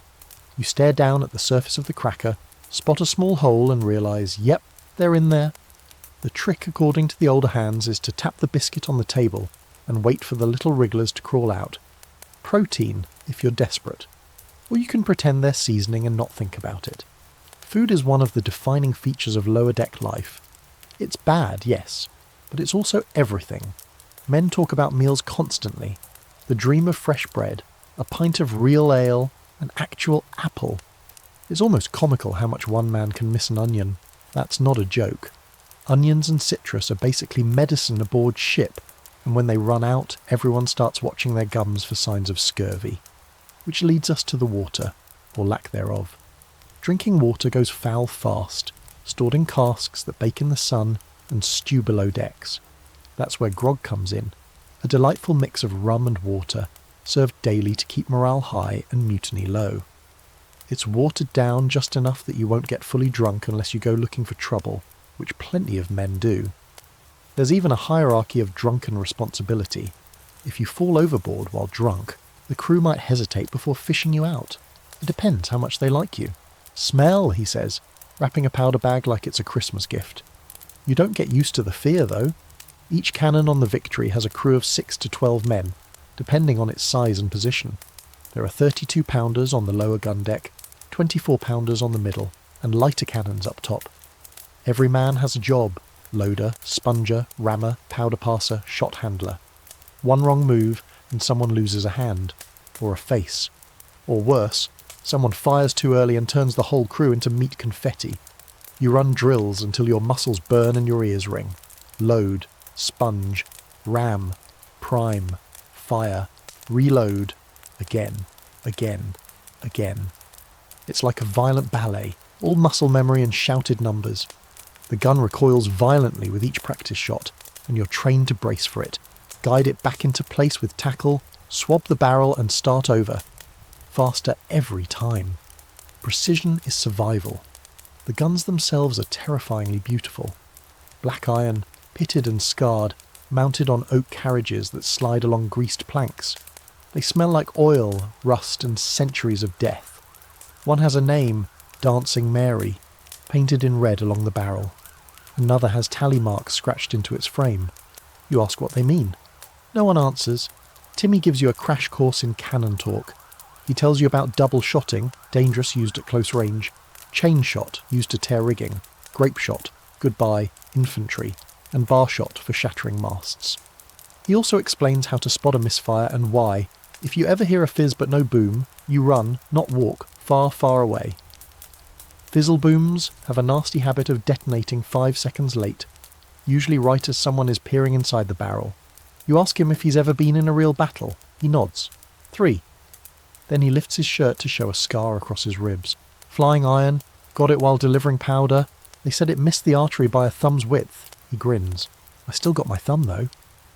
There's something deeply surreal about how casually the crew discusses this stuff. They speak of shattered decks and bloody gun crews like they're talking about last week's soup.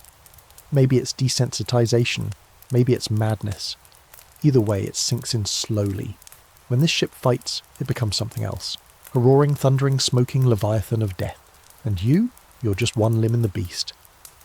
There's a fringe belief among older sailors that cannons have personalities. Some are eager, firing smoother and truer than others. Some are sulky, misfiring or dragging during drills. One man claims his gun refused to kill a Frenchman once. Bull just dropped out the barrel, he says, had to apologise to the crew. You laugh until you notice the way he avoids looking at that particular cannon during drills. Of course, not all the danger comes from firing. Powder storage is a game of inches and paranoia. You've seen a man get punished just for talking too loudly in the magazine. No open flame, ever. No sparks. And God help you if you accidentally drag your boots too hard against the copper lining. Static isn't just science fiction down here. It's a death sentence. Historians still debate how disciplined powder handling truly was on ships like Victory. Some believe the Navy's strict protocols made explosions rare. Others point to incidents where entire ships went up in seconds due to one careless mistake. You can't help but imagine what it would feel like if the ship simply exploded beneath your feet. You wouldn't even know what hit you. You'd just become part of the smoke. There's another grim little fact you overhear one day. If a ship takes damage and starts to sink, the order can be given to flood the magazine, to keep the powder from exploding as water reaches it. It's done by pulling a few quick-release plugs. You don't know why, but something about that feels worse than drowning. Like being robbed of a final act. Like having your teeth pulled out before a fistfight. You learn to respect the powder monkeys like Timmy. They run the length of the ship with 10-pound sacks of death under their arms, dodging splinters and bodies, sometimes barefoot, sometimes bleeding, always moving. They're the heart of the gun decks. Without them, the cannons fall silent. And when the cannons fall silent, ships die. That night, as you help Thomas oil the breech of Dancing Mary, he looks over and says, "You'll be on gun crew proper soon, lad. You've got the hands for it." You're not sure if that's a compliment or a threat. But you nod anyway. Back in your hammock, you can still smell the powder on your skin. It clings to everything. Your fingers, your clothes, your lungs. You close your eyes and dream of a cannon that speaks in riddles and refuses to fire unless you answer correctly. You fail the riddle. The gun fires anyway. The first time the drum rolls for real, your stomach drops. It's not like in the drills. Those are sharp, mechanical, routine. This beat is different, urgent. A hard, steady pulse like a second heartbeat, and it spreads across the ship with terrifying speed. You're midway through hauling a line when the call rings out. "All hands to quarters!" No one stops to explain. They just move. Ropes fall. Hammers drop. Half-eaten biscuits are tossed aside. You find yourself running, feet barely feeling the deck beneath you. Every part of your body screaming one thing. Battle. You've trained for this. Dozens of times. But now it's real. You don't even know what you're running toward. Word passes like lightning through the ranks. Sails spotted to the east. 3 ships. Could be French, could be Spanish. No one knows. No one cares. You all know the protocol. When the drums beat like this, you get to your station and prepare to fight. Or you die with your boots still tied. Gun crews fall into place. You're at number 6, portside, lower deck. Old Thumper. She's already been loaded once today as part of the morning drill, but now the swab's redone and the powder charge is fresh. The gun captain, Thomas, barks orders so fast you barely register them. Your hands just move. Sponge, load, ram, prime, ready. The ship starts to tilt. It's subtle at first. A shift in the wind, the rudder hard over, sails bracing. You can feel the hull groaning beneath you as she turns. HMS Victory is lining up. The gun ports are opened wide, letting in bright bars of sunlight across the deck. You can smell the sea breeze, yes, but also tar, sweat, smoke. You never noticed before how much the ship smells like a powder keg. Then you hear it. Cannons, not yours. Distant, echoing across the waves like thunder with a bad temper. You freeze. Not out of fear exactly, though there's plenty of that, but because the noise reaches inside you. It's not just sound, it's pressure. The air shudders with it. One blast, then another.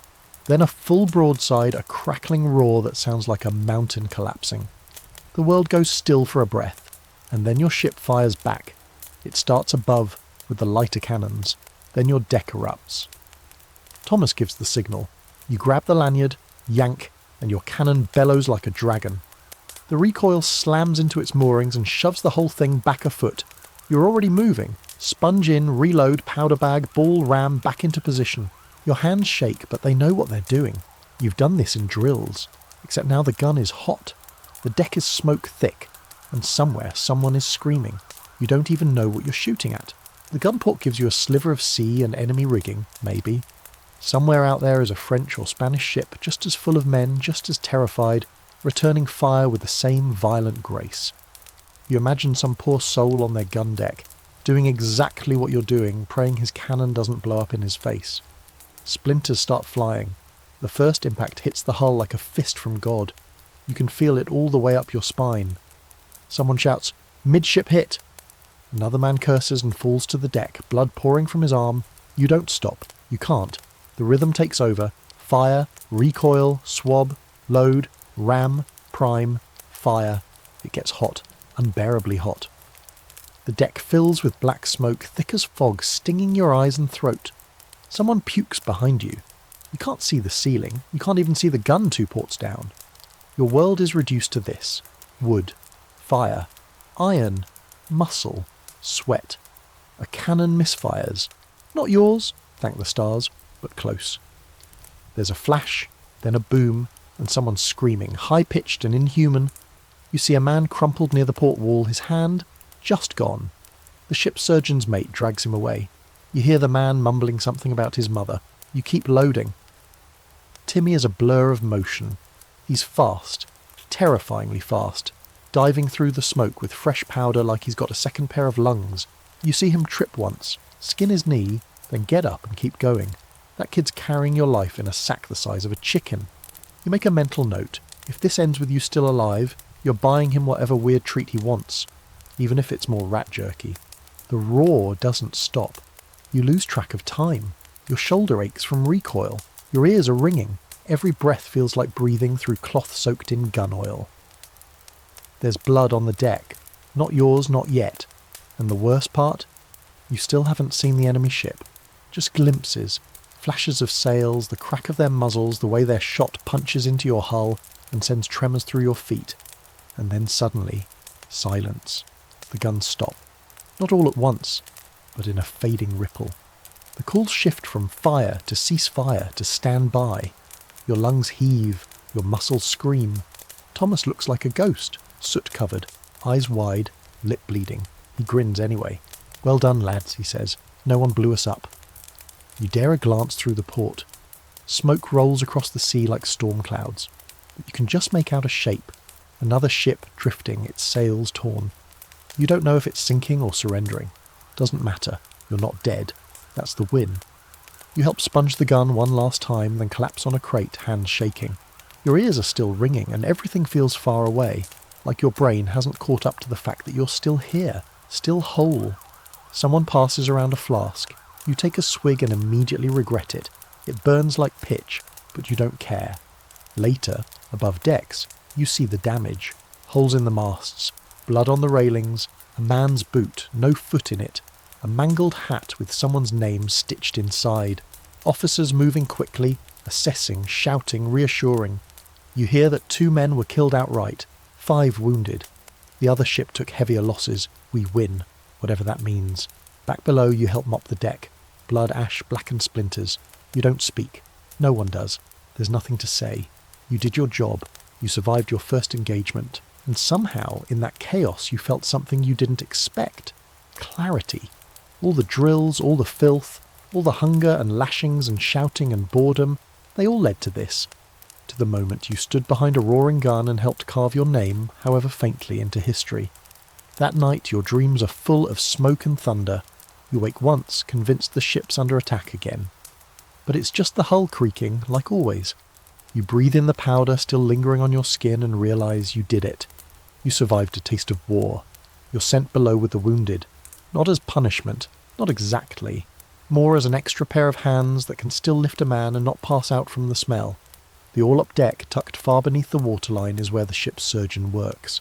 It's dark, low, sweltering, and soaked, with the worst things a human body can do when it's broken open like a crab shell.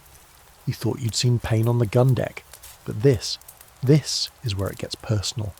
You carry a man down whose shoulder has been opened nearly to the bone. He's quiet, barely moaning, face a chalky grey. The surgeon barely glances up. Over there, he says, pointing to a blood-slick table made from barrels and old planks. You lay the man down gently, but his body stiffens anyway. His eyes dart wildly. You want to say something reassuring. You don't. The surgeon is a compact man with sleeves rolled high, forearms stained with old gore and fresh grease. His coat is open, revealing a stained waistcoat that was probably white once. He doesn't smile, doesn't blink much either. His hands move fast, he cuts, he prods. He talks to his assistant in a clipped rhythm. Clamp, knife, sponge, next. There are 3 more patients waiting. One groans, another hums softly, a tune that doesn't belong to any sane moment. The last is silent, staring at nothing. You're handed a task. Hold down a man getting stitched. You brace his arm, grip it tight as the needle goes in. He barely flinches. That scares you more than if he'd screamed. And then comes the saw. You know what's about to happen the moment you hear it. It's not the sound that hits you first. It's the smell. That raw metallic scent of fresh blood mixing with the sweat of panic. Then the rasp of the saw begins, a bone-deep sound that vibrates through your teeth. The surgeon works fast. There's no time for elegance. He's not being cruel. He's being efficient. Rum is poured down the patient's throat, a leather strap between the teeth. The limb goes on a block, and then cut. The scream that follows echoes up through the hull. You think it might never stop. Amputations are common after battle. Cannonballs don't just pierce, they shatter. Bones are turned to gravel, limbs mashed into pulp. If there's no clean wound, the only answer is to take it off, and quickly. Infection doesn't wait. Gangrene is lurking in every splinter, every scrap of dirty bandage. If you get sick below decks, odds are you won't make it topside again. The surgeon tosses the arm aside. You watch it land in a wooden bucket already holding 2 others. You look away fast. Too late. The image is seared into your mind. That bucket will show up in your dreams now, along with the wet thunk it made when the limb hit bottom. There's a wash station of sorts. Just a tub filled with reddish water and a pile of linen. The assistant rinses tools between operations, but it's far from sterile. There's no concept of bacteria yet. No germ theory. Just a vague idea that cleanliness is probably a good thing, and pus might be a little bad.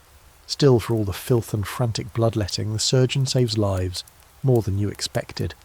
And when he wipes his brow and reaches for the next bandage, there's something noble in the way he doesn't flinch anymore.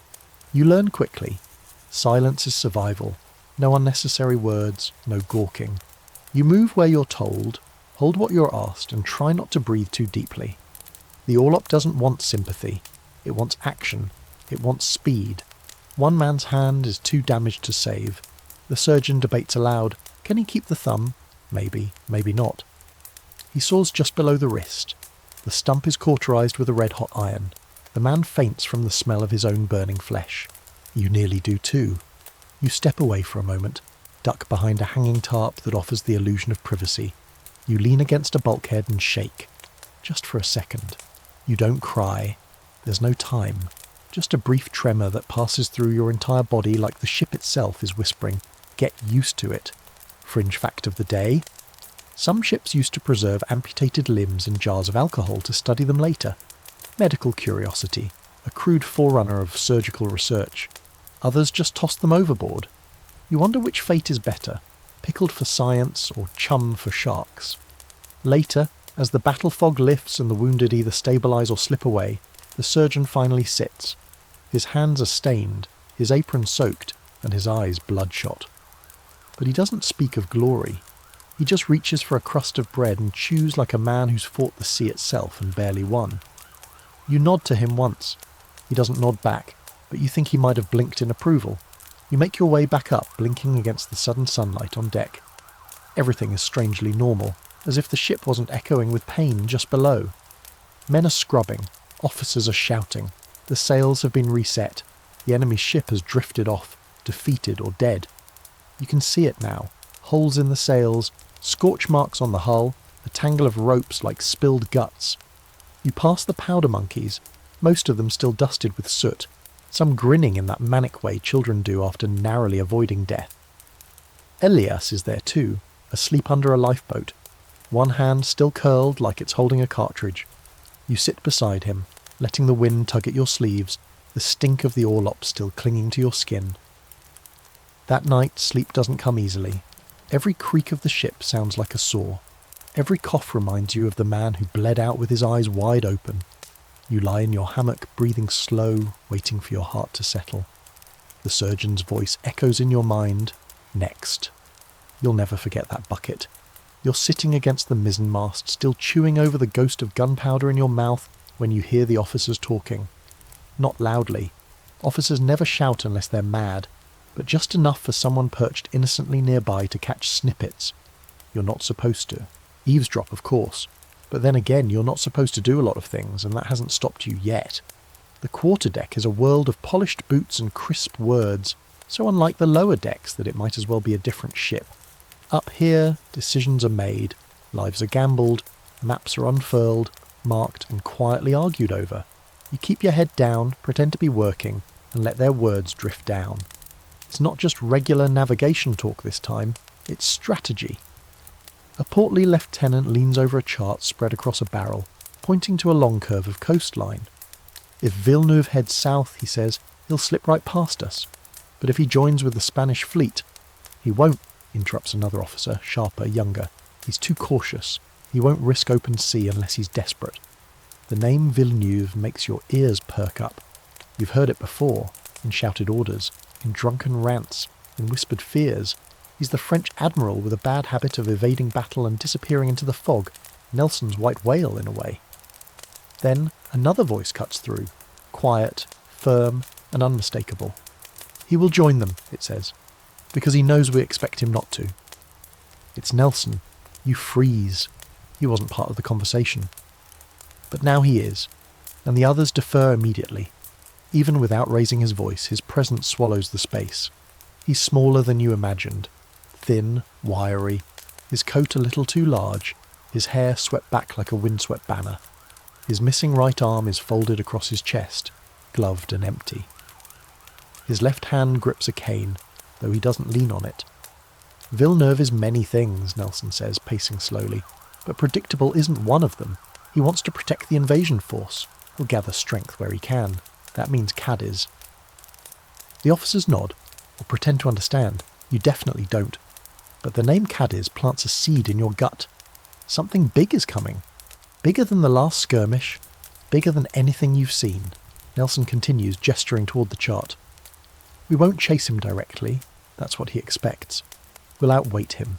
Outthink him. When the time comes, we'll cut their line.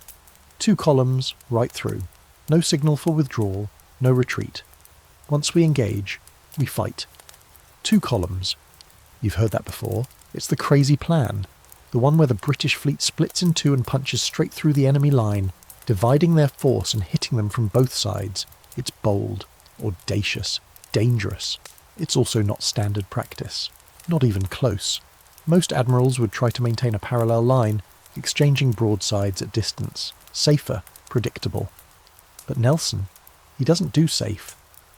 There's a quiet debate among naval historians. Was Nelson a tactical genius or just incredibly lucky? His plan at the Nile was a masterpiece of misdirection. At Copenhagen, he famously put the telescope to his blind eye so he could not see the order to retreat. Bold, reckless, and weirdly effective. Some call him a maverick. Others call him a madman. Either way, here you are, floating under his flag, trusting he knows what he's doing. You sneak a glance at his face. He doesn't look worried, not even tense. If anything, he looks calm, confident. Like a man who's already played out every possible scenario in his head and decided that winning is the only option. He turns suddenly, and for a horrifying second, you think he sees you, but his gaze drifts past, or maybe through you. Then he nods once to his officers and limps below deck. You exhale for the first time in minutes. That night, word spreads fast. Everyone's buzzing about Nelson's plan, the double column, the no retreat order. Some men are terrified, others excited. You overhear a gunner say, "It's about bloody time." Another mutters, "We're all going to die gloriously then." Elias doesn't say much. He just sharpens his small knife and hums to himself, a quiet little tune with no rhythm. You sit beside him. "What do you think?" you ask. He shrugs. "I think we're not dead yet." It's the most hopeful thing anyone said all day.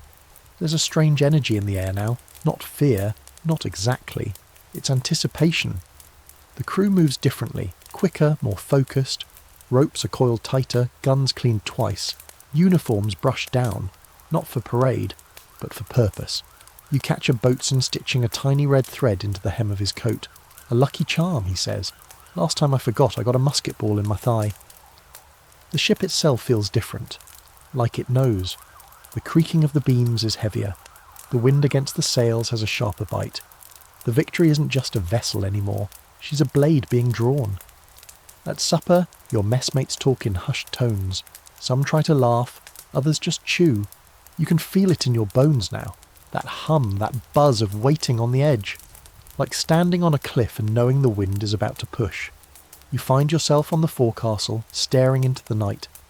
The stars stretch above you, calm and uncaring. Somewhere out there across that black horizon, the French and Spanish fleets are waiting. Bigger, heavier, but maybe not faster, maybe not bolder. You remember the words, no retreat, no signal, no second chance. Just cut the line, break their centre, and hold. You wonder if you'll see it, if you'll live long enough to understand what it means. That night you don't sleep, neither do most. Some pray, some gamble, some write letters they'll never send. You sit in your hammock, turning a weevil-bitten biscuit over in your hands, feeling its weight, imagining it as a cannonball, a skull, a planet spinning toward war. The whisper moves through the dark, passed from man to man like a sacred truth. Trafalgar is coming. Section 16. You wake to the sound of sails snapping like pistol shots in the wind. Above deck, the crew is already in motion, but there's no shouting. Just that low, serious murmur that only happens when everyone knows what's coming. You haul yourself out of your hammock and into the same clothes you've been wearing for what feels like years. The air smells different. Like salt, yes, but something sharper too, like flint or steel about to strike. Today you're reminded that HMS Victory isn't just a ship, it's a weapon. A floating fortress with over 100 guns, 3 towering masts, miles of rigging, and a crew trained to turn oak, iron and canvas into controlled devastation. And you're one small, tired gear in that beautiful, terrifying machine. The first thing you notice on deck is how alive everything feels. The sails are trimmed for maximum speed, bellied out with just enough tension to hum when the wind hits them right. The ship leans into the gusts like a predator testing its stride. The officers move with intent, eyes fixed on the horizon. Flags go up. Signals flash between ships in the fleet, orders encoded in cloth and motion. You don't know what they all mean, but you know they're important. The others in the line are responding, shifting into formation. It's choreography with stakes. You're assigned to the middle gun deck again. Old Thumper is looking fine today. Freshly oiled, wheels greased, tackle coiled neatly. You and the rest of the gun crew double-check everything. No one says it aloud, but this doesn't feel like a drill. Feels like the last time you'll be able to get it all right before things go horribly, beautifully wrong. Below decks, the ship groans and breathes like a beast. Every footstep is a thud against wood, every creak a heartbeat. You start to see it not just as a ship, but as a body. The masts are her spine, the sails her lungs, the rigging, nerves. The guns are muscle, raw, ironclad strength. And the powder monkeys? They're the blood vessels, rushing energy to every limb. Above all, the officers are the brain. And Lord Nelson, somewhere up there, pacing the quarterdeck in his blue and gold coat, is the soul, missing an arm, half blind, still the fiercest force on board. As you go about your tasks, you hear more whispers about the plan, the column formation, the charge right into the enemy line, the idea that you'll be taking fire before you can even return it. There's a reason no one does this. It's lunacy. It's Nelson. You spot Elias polishing a small cannonball with his sleeve. Don't think it'll fly straighter, you say. He shrugs. Just want to see my face in it before it goes flying off to kill someone. You both chuckle, a little nervously. Then you help him load it into a bucket with the others. That's the routine now. Everything loaded and ready, but not primed. No sparks, no accidents. Not until the signal's given. Meanwhile, up on deck, the rigging crew is climbing like mad. They move through the ropes with ease you'll never have. The top men are a different breed. Lean, quick, fearless. Watching them dance across the yards, adjusting sails mid-motion as the ship heaves and tips, you feel like you're witnessing a kind of magic. One man shouts down, "Foretopsail needs tightening," and within seconds, half a dozen hands are hauling on a line, voices blending into a grunt chant that rises and falls with the pull. Heave! Ho! Heave! Ho! Sweat glistens, muscles strain. The ship responds, easing into the curve of the wind like a horse taking the bit. You think about the enemy. What are they doing right now? Are their ships as ready? Are their crews humming with the same mix of terror and adrenaline? Are their cannons named? Do their boys polish shot to see their reflections too? The open question among some of the older hands is how human the enemy really is. Not because they're monsters, because it's easier that way. If you believe they're devils or brutes, it gets simpler to pull the lanyard. But deep down, everyone knows they're just like you. Hungry, tired, scared, just wearing different flags and answering to different kings. One of the Marines comes below to check on gun readiness. He's tall, red-coated, expression blank. He moves from cannon to cannon like a man inspecting horses before a race. His musket hangs on his shoulder, bayonet gleaming. You realise that during the actual battle, these Marines won't be firing at ships. They'll be firing at people, up close, across decks soaked in blood and chaos. You ask the gun captain, Thomas, what to expect once the fighting starts. He's seen more action than he has fingers, which is only slightly hyperbolic. Expect the first few shots to miss, he says. You'll be shaking too much. Then the real firing starts, then the smoke, then screaming. After that, you won't remember a bloody thing until it's over or you're dead. Try to stay behind the gun. Don't stand by the carriage wheels. Don't breathe when the smoke gets thick, and don't stop. If you stop, you're next. Good pep talk. There's a brief drill mid-morning. Not for practice this time, but as a systems check. The gun crews run through the motions. Load, sponge, ram, prime, then pause. No firing, just movement. Rehearsal. One last time.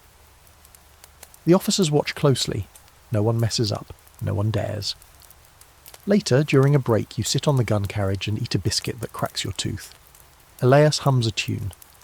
Across the way, another crew is drawing a chalk sketch of a devil on their cannon. Someone else has scratched M-A-M-A into the side of theirs. One man, you think his name is Digby, pulls a small wooden cross from under his shirt and kisses it. Another mutters something in what might be Gaelic. A powder monkey stands nearby, silent, holding his satchel like it's the only thing keeping him on this plane of existence. The weird thing? It doesn't feel hopeless. It feels focused. A sharpened moment. You know it's coming. You don't know when, but soon. And when it does, this entire ship will stop being a home and become a storm. You can already feel the thunder building in the beams. A scholarly argument exists around the Victory's status. Not just as a ship of war, but as a symbol. Was she a product of sheer engineering, or the sum of her people? Was Nelson's leadership the reason she became legend? Or did the crew themselves create the myth? Either way, today, you can feel both possibilities breathing under your feet. As the sun dips, the light paints the sails gold. The crew is quiet, not because they're afraid, but because they're waiting, like flint waiting for the strike. In the fading glow, Nelson walks the deck again. You watch him pause, one hand gripping the rail, looking out across the sea. Then he turns and speaks, just loud enough to be heard by those nearest. Gentlemen, when the enemy line is broken, give them no time to recover. A quiet nod, a ripple of understanding. You swallow hard. Tonight you sleep with your shoes on. You don't untie your hammock. You keep your knife in your belt and your hands curled like you're still gripping a line. The ship rocks gently. The wind sings softly through the rigging, and somewhere, far off, the enemy sleeps too. Tomorrow she won't be a ship. She'll be a cannonade in full bloom. By dawn, the sea's crawling with sails. You squint toward the hazy horizon and see them, dozens, maybe more, white canvas rising and falling like ghosts over the waves. French and Spanish, the combined fleet. They're arrayed in a long uneven line, some ships lagging, some clustered too tightly, some drifting out of place. It's not elegant, not tight. Their line looks nervous, disjointed, as if they weren't quite expecting this moment to arrive, but you can feel it in your marrow. They're about to face someone who has. The mood aboard HMS Victory is quiet. No laughter, no singing, just action. The crew moves like clockwork, all gears turning, all ropes pulled, all breath held. You're at your post on the middle gun deck, your world once again reduced to your cannon, your crew, and the tiny slice of horizon visible through the open port. The sunlight slants across the planks, turning the deck golden for a moment. It almost looks peaceful. And then the drums start. Above, Nelson paces. You hear later he wrote a final prayer, a note, maybe even a will. Who knows? From where you stand, he's just a man on the quarterdeck framed by sky and salt spray, a blue coat on a wooden altar. No armour, no helmet, just faith in his men and a sharp plan that might save, or sink, you all. The signal goes up. The famous one. England expects that every man will do his duty. You hear it second hand, someone shouts it down the hatch, and the words pass from man to man like fire on oil. Elias whispers it like a joke. Funny, I was going to do someone else's duty today. You laugh, too loud, then you stop. It wasn't really that funny. The ship surges forward. Victory is leading the weather column, sails full, cutting a diagonal line toward the enemy. You're not sailing parallel to them. You're charging in, directly, boldly, suicidally. You understand now what Nelson meant by cutting the line. You're aiming to split their formation in two, slip between them like a knife between ribs, and fire into both sides at once. It's brilliant, it's insane, and it's working. You watch as the enemy grows closer, the space between you shrinking too fast. You can see their gun ports open. You can see movement on their decks. The ships are enormous, many of them bigger than yours. Gilded sterns, flags flapping, cannons bristling like porcupines. You spot one, looming and heavy, that someone says is the Redoubtable, a French 74. She looks like a city wall with sails, and then the sky tears open. The enemy fires first. You brace as shot rips through the rigging. You hear the scream of splintering wood, the thump of iron embedding in oak. One man on the forecastle is blown off the side. No one even gets a chance to shout after him. The cannonballs hit the sails, the railings, the yards above, everywhere but you. Yet. And then you're there, in it, passing between two enemy ships at pistol range. "Fire!" your gun captain bellows, and old Thumper kicks back like a beast possessed. The recoil knocks you back a step. You recover, sponge, reload, ram. The rhythm takes you, no thought, just action. The gun crew dances, a messy, sweating, blackened machine. All around, the ship groans under the strain of broadside after broadside. You hear shot fly past like thunderclaps, feel the air vibrate with every impact. The wood above your head splinters once. You duck instinctively and catch your breath. Still breathing, still moving. Through the gun port you see the Redoubtable again, closer now, so close you could almost jump. You glimpse figures on her deck, French sailors, officers in hats like paper fans, and then something strange. One of them's looking right at you. You lock eyes for a half second. He's young, maybe your age. His uniform's soaked, his face streaked with soot. He looks scared and human. Then your cannon fires again, and he disappears behind smoke. It hits you like a cannonball to the chest. You're not fighting ships, you're fighting people. Boys, men, half-starved conscripts just like you. They speak another language, sure, but they eat biscuits and scrub decks and cry when no one's looking just like you do. This war isn't some elegant chess match, it's a bar fight at sea. The gun deck floods with smoke. You cough, eyes watering, lungs burning. The order comes to open the hatchways, let some air through. Someone opens a port and a breeze rolls in, thick with salt and blood and black powder. You hear shouting above, musket fire. Marines returning fire from the tops. You see shadows swinging from ropes, boarding or rappelling. It's chaos, not just guns now, pistols, blades, screams. A man tumbles down the ladder into your deck, blood spurting from a neck wound. He dies before he hits the floor. Then another cannon misfires, not yours this time. You hear the screech, the high-pitched scream of metal on metal, then the wet sound of flesh-meeting shrapnel. One of the gun crew down the line goes down, missing half his face. No time to grieve. You fire again. At some point the ship jerks violently. You're grappling now. The Victory and Redoubtable are entangled hull to hull, locked like titans in a death grip. The boards creak with the strain. You hear men climbing. Boarding parties. It's close combat now. Elias appears at your side, face streaked with soot, one arm bleeding. "They're coming aboard," he says, not fearfully, just a statement. You grab anything you can use. You're not a marine, you're not trained for this. But here you are, holding a boarding pike in shaking hands, standing between your ship and the enemy. Someone screams, "To the quarterdeck!" and a swarm of figures rushes past, smoke-wreathed silhouettes wielding cutlasses, axes, sheer desperation. You jab, you swing. You don't remember if you hit anything, your ears ring. You trip over a fallen sailor and land hard. A Frenchman swings at you with a pistol, misses. Elias knocks him down. You scramble up, shove him back, and the fight moves elsewhere, the tide of it dragging on. Later, much later, the Frenchmen are gone, repelled, captured, dead. You don't know which. You slump against the cannon, chest heaving. Your hands are shaking, your shirt is wet, with sweat, you hope, maybe blood. And that young French sailor?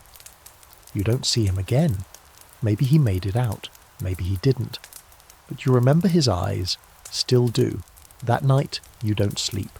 None of you do. The battle still rages, but in your corner of the ship, the fire's gone out. You wait for more.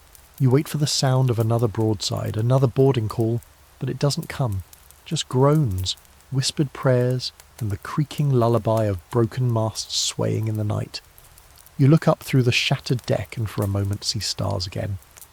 Section 18. You wake in pieces, body heavy, hands blistered, back screaming. You're not sure if it's dawn or dusk. Light seeps in from somewhere, dim and grey, but time feels irrelevant now. There's blood on your shirt. You don't know whose. The deck under you is sticky, and the wood smells scorched.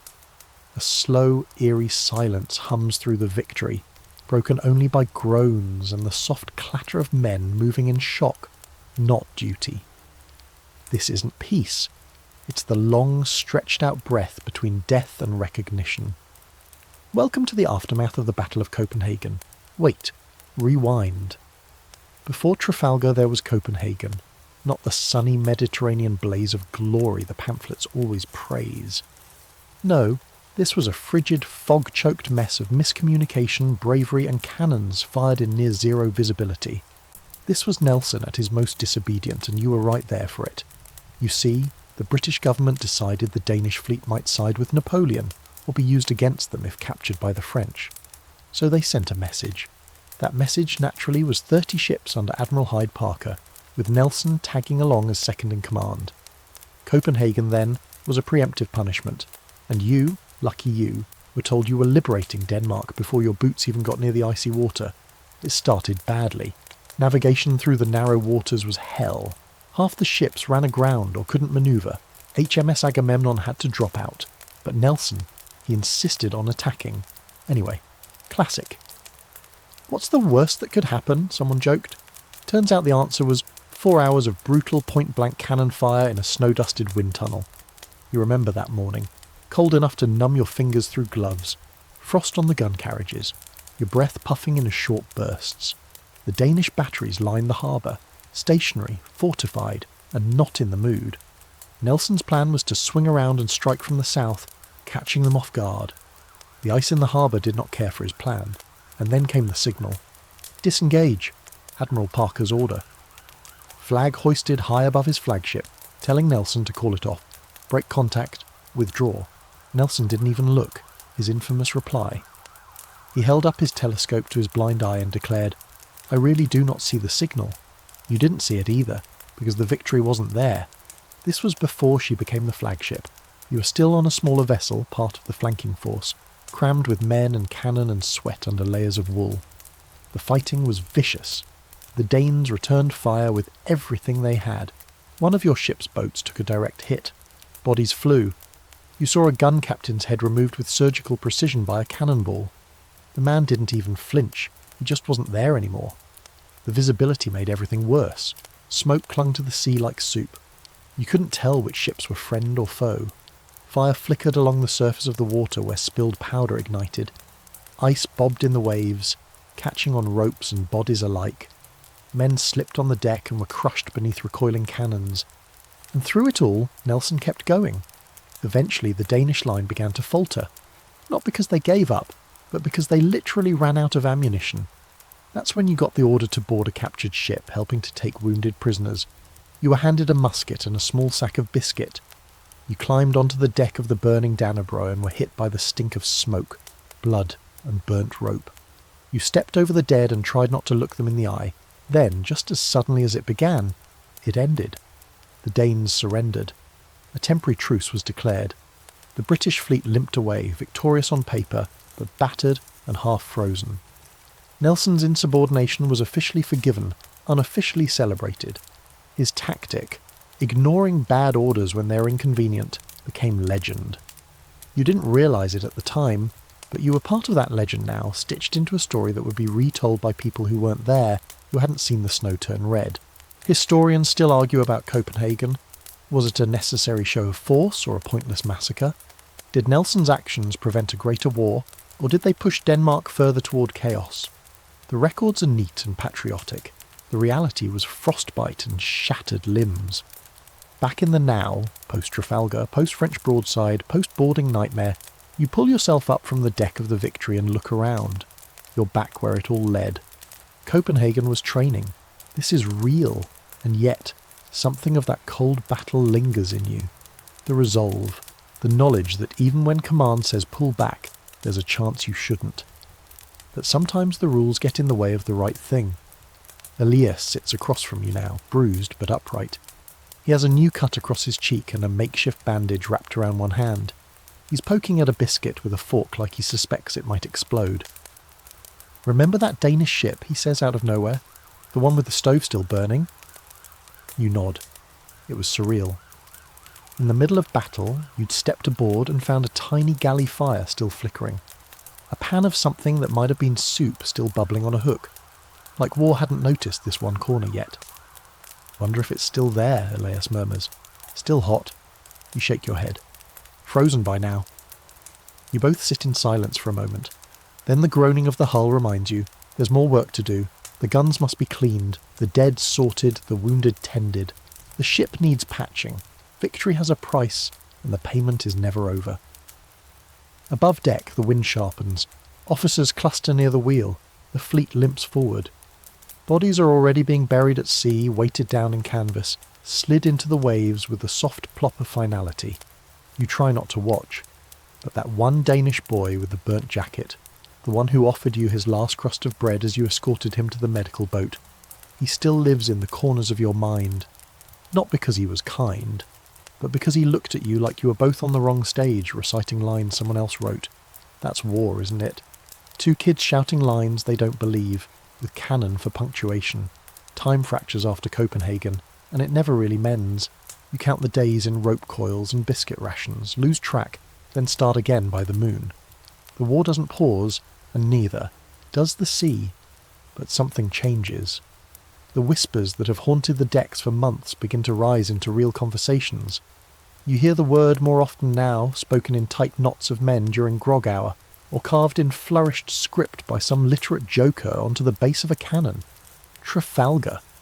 It becomes a name, a storm, a deadline. You don't know exactly when it'll happen, but you know it's coming.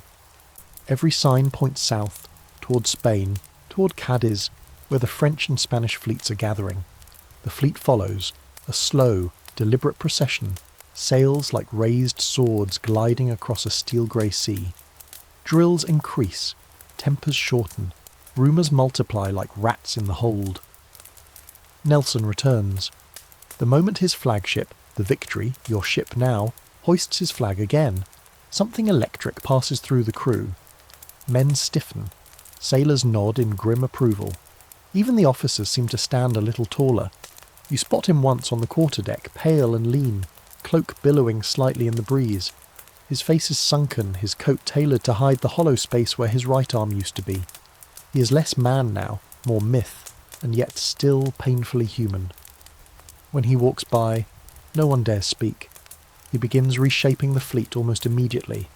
The old slow lines of engagement, gone. Nelson's vision is different. He wants to break the enemy line, not match it. 2 columns of British ships will drive straight into the French and Spanish like a spear. It's unorthodox, reckless, beautiful, and you're going to be at the very tip of that spear. The preparations begin in earnest. Cannons are stripped, cleaned and tested daily.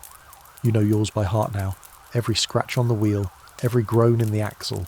You and Thomas, the gun captain, work together like a pair of lungs. Elias, despite a healing wound on his arm, keeps pace without complaint. Powder stores are checked, shot counted, decks reinforced. Even the sailmaker works by lantern long after sunset, stitching patches like a man trying to hold the very sky together.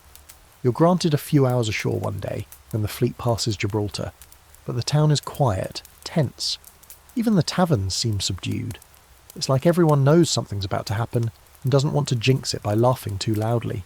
You buy a piece of cheese, actual cheese, and chew it slowly on a rocky outcrop overlooking the water. You try to write a letter but stop after the first sentence. If I don't make it. You fold the page in half and bury it under a stone. Back aboard, men begin personal rituals. A marine wears a ribbon from his wife inside his boot. One sailor ties a string around his left wrist, swearing it'll keep him from injury. A topman shaves his head and claims it'll help the wind see him. The cook hangs a sprig of rosemary over the galley fire.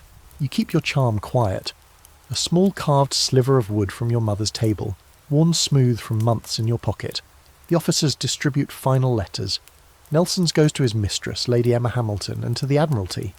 He writes of duty, of courage, of destiny. You think of him alone in his cabin, scribbling by candlelight while the ocean lulls against the hull. One arm, one eye, and an entire fleet balanced on the edge of his will. The fleet patrols off Cadiz for days. The enemy remains bottled in harbour, like a bear in its cave, waiting for the right moment to strike, or to run. Then, at last, it happens. On the morning of October 19th, lookout spot movement. French and Spanish sails pouring out of Cadiz in long, uneven lines. Confusion on their decks, last-minute shuffling. But it's real. They're coming out. They're finally coming out. And just like that, it begins. Nelson calls the captains aboard Victory. You don't see the meeting, but you hear the buzz afterward. Men come down, grinning, pale, focused. Tomorrow, they whisper. It's Trafalgar. That night, no one sleeps. The sails are reefed tight in anticipation. Grog is withheld. Ammunition is prepped and moved close to the guns. You help lay out shot in neat rows. Cannonballs, grape, chain. Your hands shake as you roll the iron spheres across the deck. They make soft thuds as they settle into place. Thump, thump, thump. Up on deck you catch Nelson pacing the lines again. He moves slowly, speaking to men by name when he can. All will do their duty, he says, over and over, voice clear, if a little hoarse. You watch him place a hand on a boy's shoulder, 15, maybe 16. The boy doesn't flinch. He stands taller. As night falls, the sea goes mirror still. The stars reflect so perfectly you can't tell where the sky ends and the water begins. The whole world holds its breath. You sleep near your gun, curled in a scratchy blanket, boots on, coat still buttoned. Elias lies beside you, a pistol tucked under his arm, just in case. You dream of sails. Endless sails stretching across the ocean, each one stitched with names you've forgotten. You dream of cannonballs falling like hail. You dream of fire. At dawn, the enemy is there. 33 ships arrayed in a long curving line. Big ones, heavy ones, the French Bucentaur, the Spanish Santa Ana, the feared Redoubtable, all of them armed and angled awaiting the charge. You hear someone mutter a prayer. Another man just spits and says, "Let's end this." The final signal goes up. England expects that every man will do his duty. You're already at your post, hands on the sponge, powder stacked and ready, gun primed, crew focused, breath shallow. The horizon fills with enemy sails. And you're about to sail straight into history. The line doesn't advance. It approaches, slowly, deliberately. Like some great wooden beast roused from slumber, sails stretched taut and hulls creaking with hunger. You're below decks, eye pressed to the port, watching the French and Spanish line draw nearer. Each ship seems to move in silence, no sound but the sigh of the wind through canvas and the faint slap of waves against the hull. There's something eerie about it, this quiet before the fury. You've drilled for this moment 100 times, but now it feels like the first time all over again. You grip the rope tackle beside old Thumper and glance at the powder monkey. Timmy, silent, eyes wide, knuckles white around his cartridge satchel. No one speaks. There's no need. The cannon crew is ready. You're all part of the same living organism now, one massive muscle about to clench. The plan is in motion. 2 columns of British ships are slicing through the enemy line, not matching them, not trading shots from a distance, but diving in, ripping the line apart, firing into their flanks, boarding when necessary. It's bold, wild, pure Nelson, and Victory leads the front column. Above, you hear the rumble of sails and the booming command of the boatswain's voice. The ship heels slightly, sails drawing full, and accelerates toward the enemy like a drawn arrow loosed from a longbow. Through your port, you glimpse the French flagship, Bucentaur, looming ahead. Her gun ports are open, black holes in a red-painted hull, waiting. The first shot lands just as the sun clears the horizon. It's a massive iron ball that slams through the rigging above. Shouts follow, splinters rain down like wooden shrapnel. You duck instinctively, heart hammering. The second shot punches a hole through the mizzenmast. You feel it in your feet, a dull crack like the bones of a giant giving way. Still, no one fires back. Not yet. The enemy has range. You're still closing. Nelson's orders are clear. Hold fire until you can see the whites of their sails. The minutes stretch like hours. You move forward, foot by foot, cannon silent, men tense, until finally the order comes. Stand to your guns. That's all. No speeches, no rousing declarations. Just that terse, shouted command. You and your crew fall into motion. Sponge, load, ram, prime, aim. Hen! Fire! Old Thumper roars. The recoil shudders through your spine. Smoke floods the deck, thick and choking, curling up into your nose and mouth. You taste sulphur. You hear the other guns follow suit, a wave of concussions rolling down the gun deck like a thunderstorm. The enemy fires back, shot crashes into the hull. One crashes through the deck overhead and explodes near the mainmast. You hear screaming, high, raw, desperate. Then another cannon fires. Another impact. You lose all sense of time. The only rhythm now is fire, reload, sponge, fire again. Your arms ache. Your shirt sticks to your skin with sweat. Your ears ring with the blast of iron on iron, and your brain starts tuning out the worst of it, like it's too much to process at once. You glimpse a sailor stumble past, missing a hand. He's in shock, barely aware he's bleeding. A marine is posted at the ladder, rifle aimed, not at the French, but to prevent anyone from deserting their post. There's nowhere to run, but discipline is everything. You stay where you are. Then the sickening crack of wood giving way. Victory is alongside Redoubtable, the French ship that's been trailing closely behind Bucentaur. They're locked together now, masts entangled, hulls grinding. The 2 ships are so close you could leap from one deck to the other, if you didn't mind being shot full of holes halfway through. You're told Nelson is still on the quarterdeck. He refuses to take cover. He's pacing, giving orders, shouting encouragement, and then suddenly, he's down. Word spreads like fire through the decks. "The Admiral's hit," someone cries. It passes in a wave. "Nelson's down! Nelson's fallen! He's been shot!" A musket ball from the redoubtable sharpshooters perched in her fighting tops has struck him in the shoulder and lodged in his spine. For a split second, your hands freeze. The man who led you here, the reason you're fighting at all, he's been struck down, but the ship doesn't stop. It can't. Nelson is carried below. You don't see him go. But in your mind, you imagine it clearly. His blue coat darkening with blood, his face pale, his lips still whispering, "Victory." And you're still fighting. The French crew attempts to board. You hear the order for Marines to repel. Pistols fire, cutlasses clash. Somewhere on the weather deck, a boarding party rushes forward and is pushed back with bayonets and rage. You keep firing. At one point you run low on powder. Timmy's gone. You don't know where. Another boy, just as young, just as terrified, takes his place, tears streaking the soot on his cheeks. You don't ask his name. Again.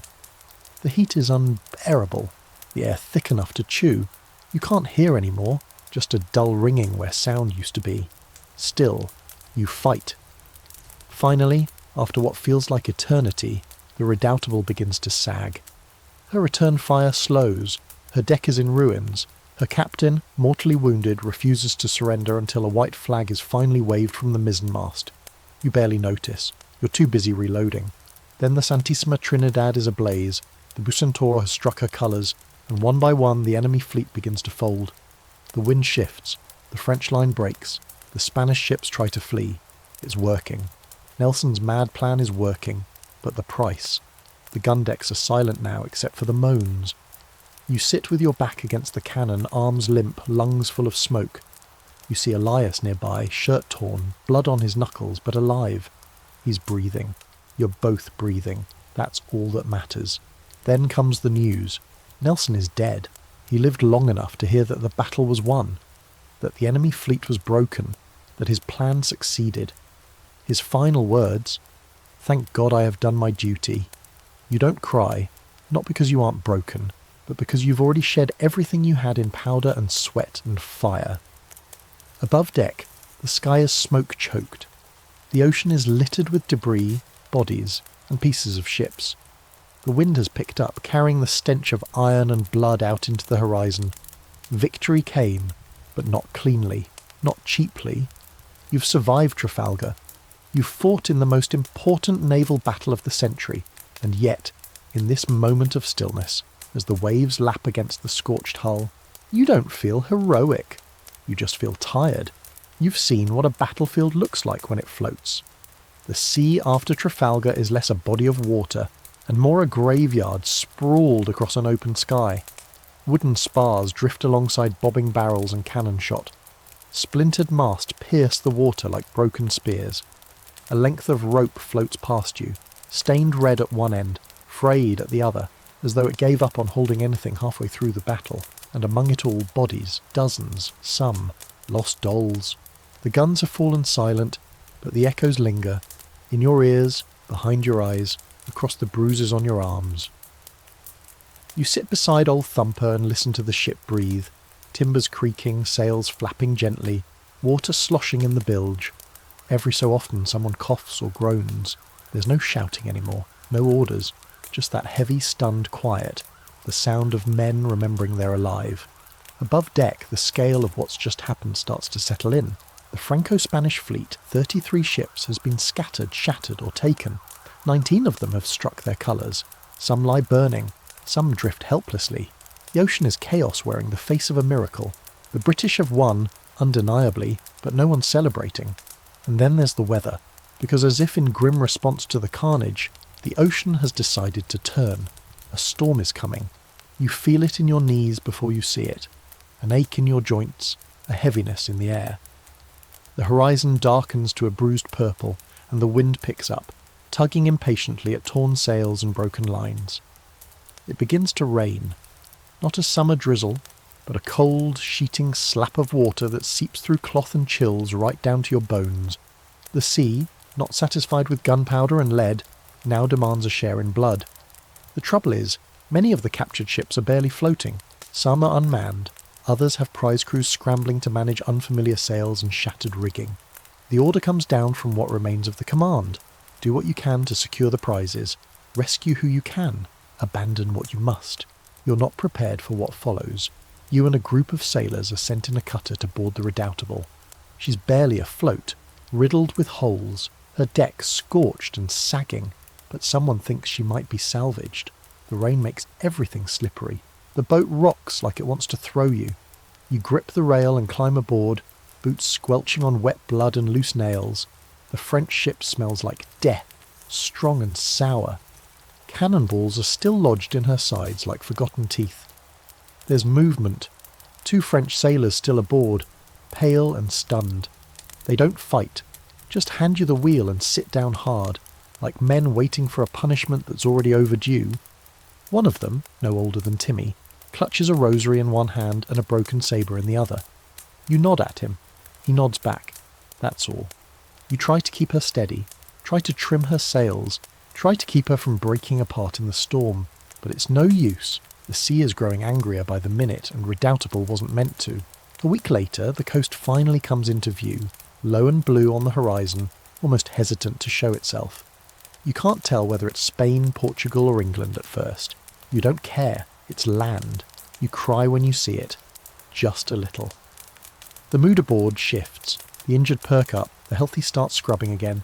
The decks are cleared. Guns rechecked. Even though the fighting's over, presentation still matters. This isn't just a homecoming. It's a funeral procession with sails. When you dock, there's no roaring crowd, no cheers, just dock workers and officers in stiff coats. But word spreads fast. Victory has returned, and Nelson is aboard. The gangplank is lowered. The cask is lifted gently by 8 men, each walking with the weight of a nation on their shoulders. The rest of you stand to attention, backs straight, eyes forward, uniforms stained but tidy. As Nelson's body leaves the ship, silence reigns. And suddenly, you're not a sailor anymore. You're a witness to history. Portsmouth isn't ready for what's coming. You can tell the moment your boots touch the dock.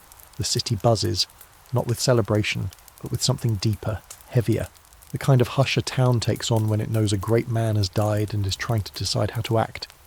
It smells like seaweed and coal smoke and too many bodies squeezed into too few taverns. The fog rolls in thick, blurring the outlines of buildings and uniforms alike. You step off Victory with the others, blinking like you've been underground. The land feels too still, too solid. Your legs have grown too used to the sea's subtle sway.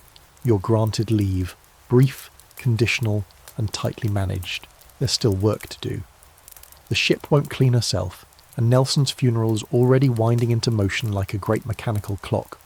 But for now, you get a day. One day. The first without the shadow of orders hanging over you like a musket barrel.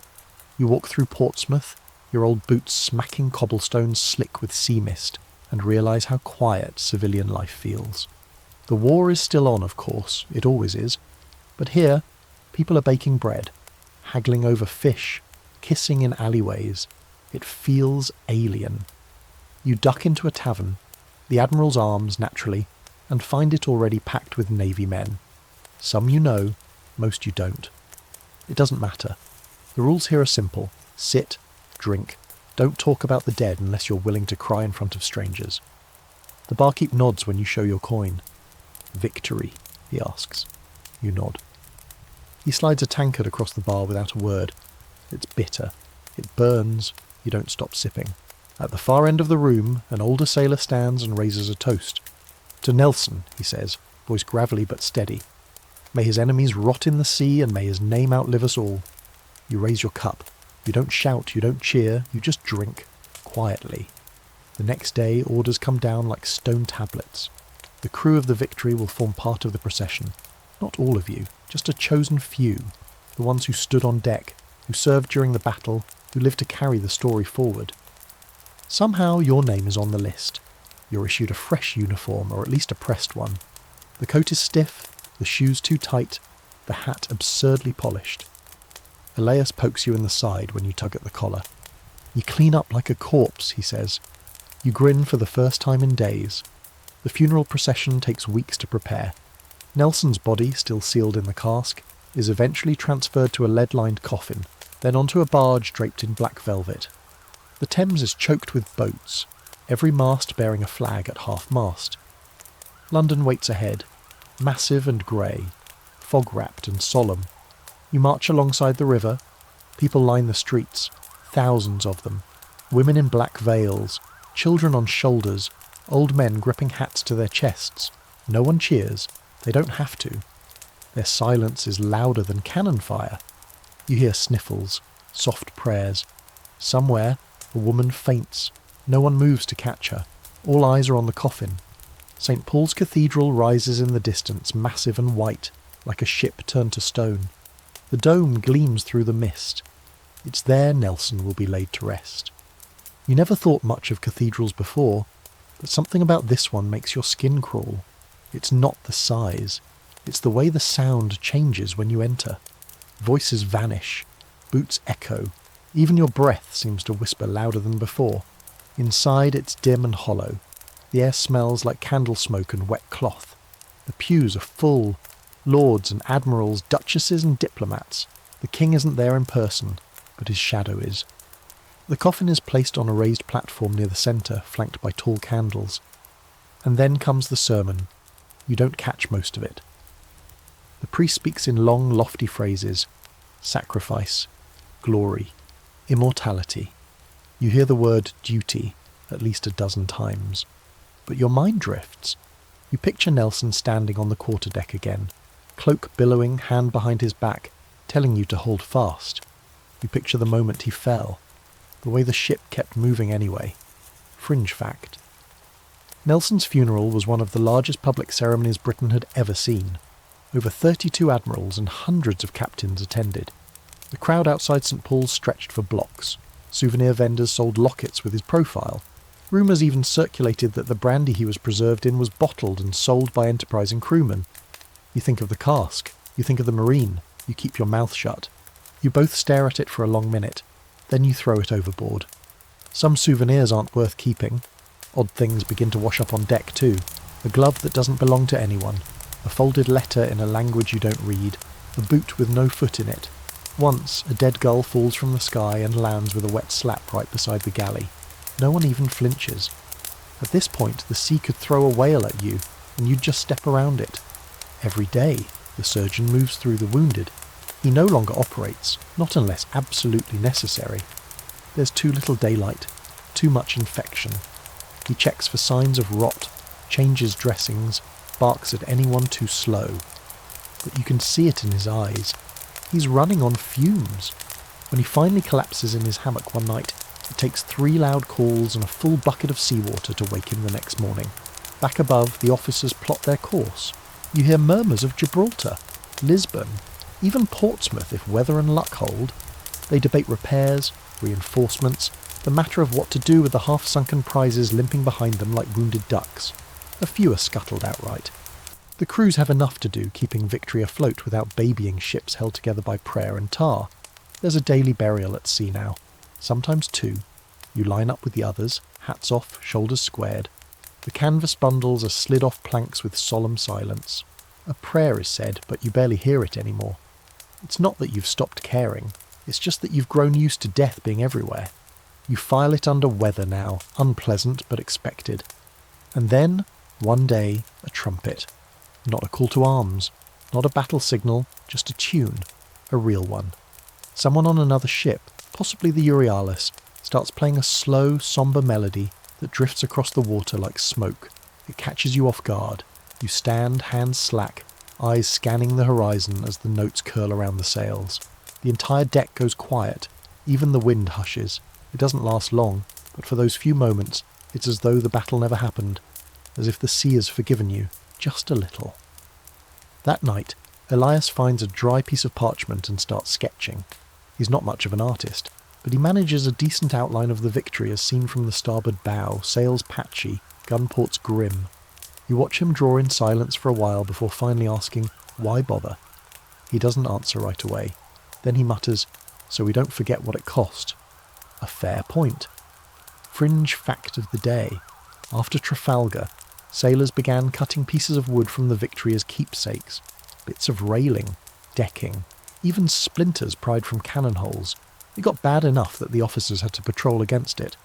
You've considered taking one yourself, but every time your hand hovers near the hull it feels like theft. Like robbing a body not yet buried. A seagull lands near your foot, squawks once and takes off again. You laugh. Not because it's funny, but because it's something. They say the Battle of Trafalgar was the beginning of the end for Napoleon's naval ambitions. That it ensured British supremacy at sea for 100 years. That Nelson died in the moment of his greatest triumph. Maybe all of that is true, but right now the only truth that matters is that you are alive, your ship still floats, and the war, for the moment, is behind you. But you know how these things go. The ocean always has another storm waiting. They don't tell you what to do after the battle's over. No one trains you for the awkward, lingering silence that drapes itself over the ship like wet canvas. You've lived through cannon fire and sharpshooters, blood-slicked decks and close combat, but nothing feels quite as strange as waking up the day after Trafalgar and realising that, for the first time in months, there's no enemy in sight. Only the wind and the long road home. Victory limps slowly northward. Her hull is cracked, sails patched with whatever could be salvaged from the wreckage of friend and foe. The other surviving ships move with equal caution. Some drag wounded spars like broken limbs. Others list slightly, their ballast thrown off from the constant patching and pumping. You watch as a smaller sloop of war attempts to tow one of the prizes, only for the cable to snap with a sound like a musket crack. The sea isn't finished reminding you who's in charge. Below decks, the ship is half hospital, half mausoleum. Hammocks hang in weird, lopsided clusters, some holding wounded men moaning through fevered sleep, others empty, slashed open, their former occupants buried at sea. You pass through quietly, fetching water or helping shift a man too weak to stand. There's a rhythm to it now. Grief comes in waves. You learn not to fight it, just ride it out and keep moving. And still, Nelson lies below, preserved in brandy and wrapped with more care than any admiral's body has likely ever been.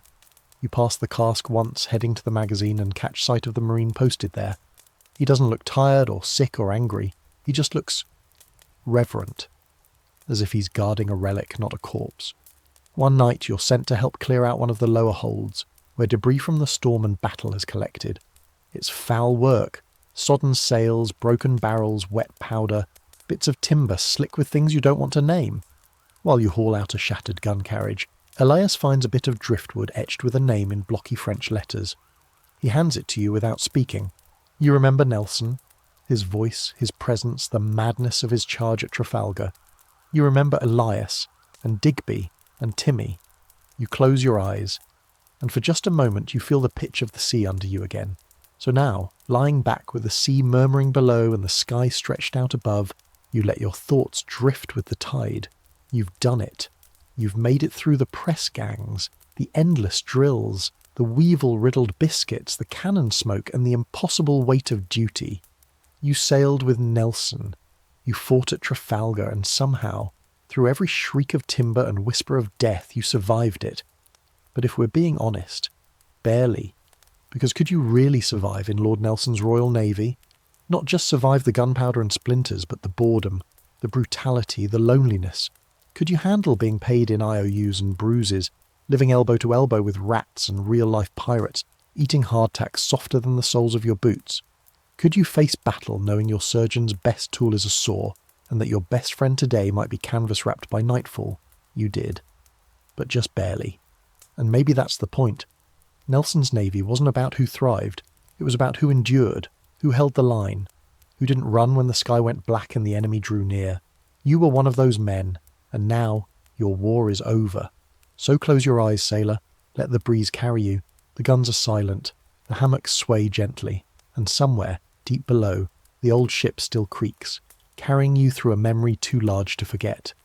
Thanks for staying with me through this one. You earned your grog and then some. Sleep well, and maybe tonight, dream of the open sea. It was loud, you say, hot, fast. Everyone moved like they knew exactly what they were doing, even if they didn't. And when it was over, the ship kept sailing, even with holes in her. Another asks, were you scared? Terrified, you say, but there wasn't time for it. You leave before the next group arrives. Too many questions, too much reverence. You can only be someone's monument for so long. Later, back at the lighthouse, You find a letter waiting, official-looking wax seal, the works. Inside is an invitation to a ceremony commemorating the anniversary of the Battle of Trafalgar. Another plaque, another speech. You pin it to the wall above your cot and never reply. You hear Elias died in his sleep, not at sea, not in battle, but in a quiet room above a bakery, same as where he first settled after the war. You don't cry. You sit with the news like it's another bit of driftwood washed up on shore, unexpected, but not unfamiliar. You drink to him alone that night, one long pull from a dusty bottle of naval rum. The burn in your throat reminds you that you're still here. A fringe fact you come to love. Some of the Victory's oak timbers were taken decades later and made into ceremonial boxes, chairs, even small keepsakes for dignitaries. History chipped into souvenirs. You wonder sometimes what piece of her you carry. Maybe it's your scar, maybe the dreams, maybe the silence you've grown so good at holding. Eventually people stop asking about the war. New ones come along. Crimea, India. Names you don't recognise anymore. The flags change. The uniforms change. The Navy doesn't forget you exactly. They just move on. You still get your pension, and once a year a midshipman is sent to make sure you're not dead in a ditch somewhere. You invite him in for tea. He calls you sir and seems a little afraid of you. You enjoy that more than you probably should. You spend more time writing. Not books. Just notes. Fragments. Sentences you never said aloud. I watched a man drown in a cannon port. I ate weevil bread for a month. He looked at me before he died, and I still don't know what he meant. You fill a dozen small notebooks and leave them unmarked on a shelf. You figure someday someone might find them and turn them into something, or maybe not. Your final visit to the sea comes unplanned. You're walking the cliff path, same as always, when your legs give out. It's not painful. Just done. You lie back in the grass, staring up at a sky so wide it could hold a fleet. You listen to the waves crashing far below, the gulls wheeling, the wind whistling through grass like a song you almost remember. And as you lie there, you think about the first time you set foot on Victory. You remember the smell, the sound of boots on deck, the way the cannons look like dragons sleeping in their wooden lairs. When the coffin is finally lowered into the crypt, the organ swells. The sound is thick and mournful, vibrating through your boots, into your bones. You grip your hat in both hands. Across the aisle, Elias blinks hard. You see the jaw clench. Neither of you speaks. Afterward the crowd disperses. Officers in wigs shake hands. Admirals nod to one another with solemn pride. You and the other seamen are herded back onto the street. You're dismissed, just like that. Back in Portsmouth you return to the ship, or what's left of her. Victory is now in dry dock, undergoing repairs. Hull has been stripped and examined. Her scars are documented in naval ledgers. Historians and admirals walk her decks now with soft shoes and curious eyes. You walk them barefoot. She feels cold, hollow. You sit beside your cannon again, old Thumper untouched since Trafalgar. Someone's chalked Nelson's heart on her side in block letters. You don't erase it. That night, you and Elias sneak a bottle from the stores. You sit on the bowsprit, boots dangling over the water, and pass it back and forth. Neither of you says much. There's nothing left to say. Eventually Elias mutters, "So, we won." "Yeah?" You nod slowly. Doesn't feel like it. You nod again. In the dark, the sea slaps softly against the hull. The stars wheel overhead, bright and uncaring. A breeze tugs at your coat, like the wind wants you to get moving again. But for now, you stay where you are. Not a sailor, not a soldier, not even a survivor. Just a ghost in a clean uniform, waiting for the next chapter to begin. You don't leave the Royal Navy so much as drift out of it like smoke escaping through a cannon hole. There's no ceremony, no parade. No one hands you a folded flag or pats your shoulder. One day you're standing a watch. The next, you're holding a rolled-up parchment signed by a clerk who didn't look up from his desk. Your discharge papers, a single piece of paper saying you're no longer property of His Majesty's fleet. The ink isn't even dry when you feel it. This hollow, floating sensation like the deck has been pulled out from under you. You step off Victory for the last time with a small bundle of belongings, boots scuffed, coat still too tight, muscles twitching from years of discipline. She doesn't look back at you. Why would she?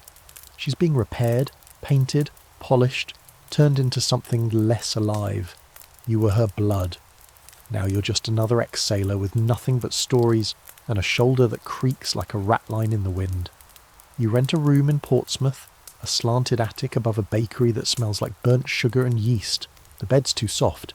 You wake up aching in ways the hammock never gave you. Every night you dream of cannon fire, of the shudder before a broadside, of smoke that never clears. The locals treat you with a kind of distant respect, like you're a piece of furniture salvaged from a sunken church. Revered, but not useful. Some ask about Trafalgar, usually after a few drinks. "You were there?" they say, wide-eyed. You nod. They lean in, expecting some tale of glory. You give them smoke and splinters. No one wants to hear about the way a man's face disappears when hit with grape shot. They want Nelson, golden and untouchable. You let them have it. You visit the docks each morning, not because you have business there, but because the smell of tar and salt is the only thing that keeps the world from feeling fake. You watch ships come and go, merchantmen, sloops, even a few old warships being refitted for peacetime patrols. You think about signing on again, just to feel motion under your feet. But your body says no. Your knees pop, your back locks, your lungs still carry the ash of French powder. So you walk, slowly, every day. You run into Elias one rainy afternoon outside a fishmonger's. He looks thinner, paler. His left hand is wrapped, stained dark red. "Never healed right," he says, shaking it out. Tingles in the cold. You both stand there awkwardly, two men with a shared past but no idea what to say about the present. "Got a job loading freight," he finally mutters. "Not glamorous, but it pays," you nod. Thinking about finding a cart, maybe doing deliveries. "Could always write a book," Elias says with a crooked grin. "I can barely write my own name." "Then tell it to someone who can." You chuckle, but the idea lodges somewhere deep. There's a growing obsession with Nelson now, portraits, pamphlets, even wax statues cropping up in London. You find a newspaper clipping with your ship's name on it, and read it 3 times before realising it doesn't mention any of the gun crews, just the captains, the admirals, the choreography, not the sweat. Still, people recognise your uniform. You wear it less and less. Eventually it ends up folded in a chest under your cot, sealed with lavender to keep the moths out. Some nights you walk the edge of town near the fields. The stars seem closer there. You count them like you counted sails once, and just as often you see flashes, imagined gunfire, memories pressing into the corners of your vision like candle smoke. You hear that Victory will be dry-docked permanently, preserved, displayed. They'll clean the blood from her decks, polish the cannons, scrub her up like a museum piece. You're invited to a ceremony, but you don't go.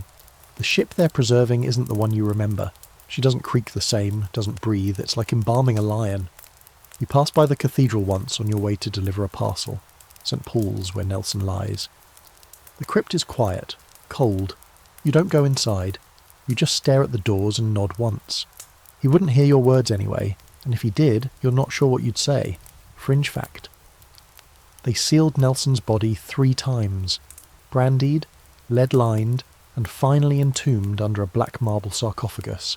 It's said that the sarcophagus was originally carved for Cardinal Wolsey, over 2 centuries earlier.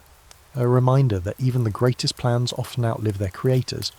You try writing once, just a few lines. You get as far as, "We sailed outnumbered and came back lessened." Then you crumple the paper and toss it in the hearth. It's easier to let time soften the details. One evening a boy stops you on the street, eyes wide. "Mister, were you at Trafalgar?" You hesitate. "I was." He stares like you're a knight from a book. "Did you see Admiral Nelson?" "I did." "Was he afraid?" You consider the question. See him again on the quarterdeck, coat buttoned high, wind tugging at his hair, eyes scanning the horizon with that ghost of a smile. "No," you say finally. He was already winning. The boy beams, salutes, and runs off. And you? You just watch the sun dip over the rooftops and feel the tide inside you shift again. You realise you'll never fully leave the Navy. Not really. It's in your shoulders, your hands, the way you wake up already bracing for orders, but slowly, carefully, you start making peace with the silence, with the stillness. One morning you find yourself whistling while mending a crate. It's a tune Elias used to hum while cleaning the cannon, and it doesn't hurt to hear it anymore. Section 25. Years go by, and you learn that peace is a kind of muscle. Flabby and awkward at first, but stronger the more you use it. The scars stay, of course. Your left leg aches when it rains. You still duck slightly when a door slams too hard, and sometimes, when you're half asleep, you wake expecting the creak of sails above and the low rhythmic hum of waves against wood. But mostly, life settles into a slow rhythm. You age into it like boots soften with wear. You take work where you can. At first, it's hauling crates for merchants down by the quay. Your back does the lifting while your mind drifts. Later, you fall into steadier work helping maintain a small coastal lighthouse. It's not glamorous, but it pays, and more importantly, it puts you near the sea. You grow to like the solitude, the salt air, the distant call of gulls that sounds just barely, like a bosun's whistle. Every now and then someone tracks you down, a naval historian, a poet with soft shoes and a softer handshake, a boy whose grandfather told him stories. They want details. What did Nelson smell like? One of them asks. Was he truly as fearless as they say? You never know how to answer. You usually say something vague. He walked like someone who already knew how he'd die.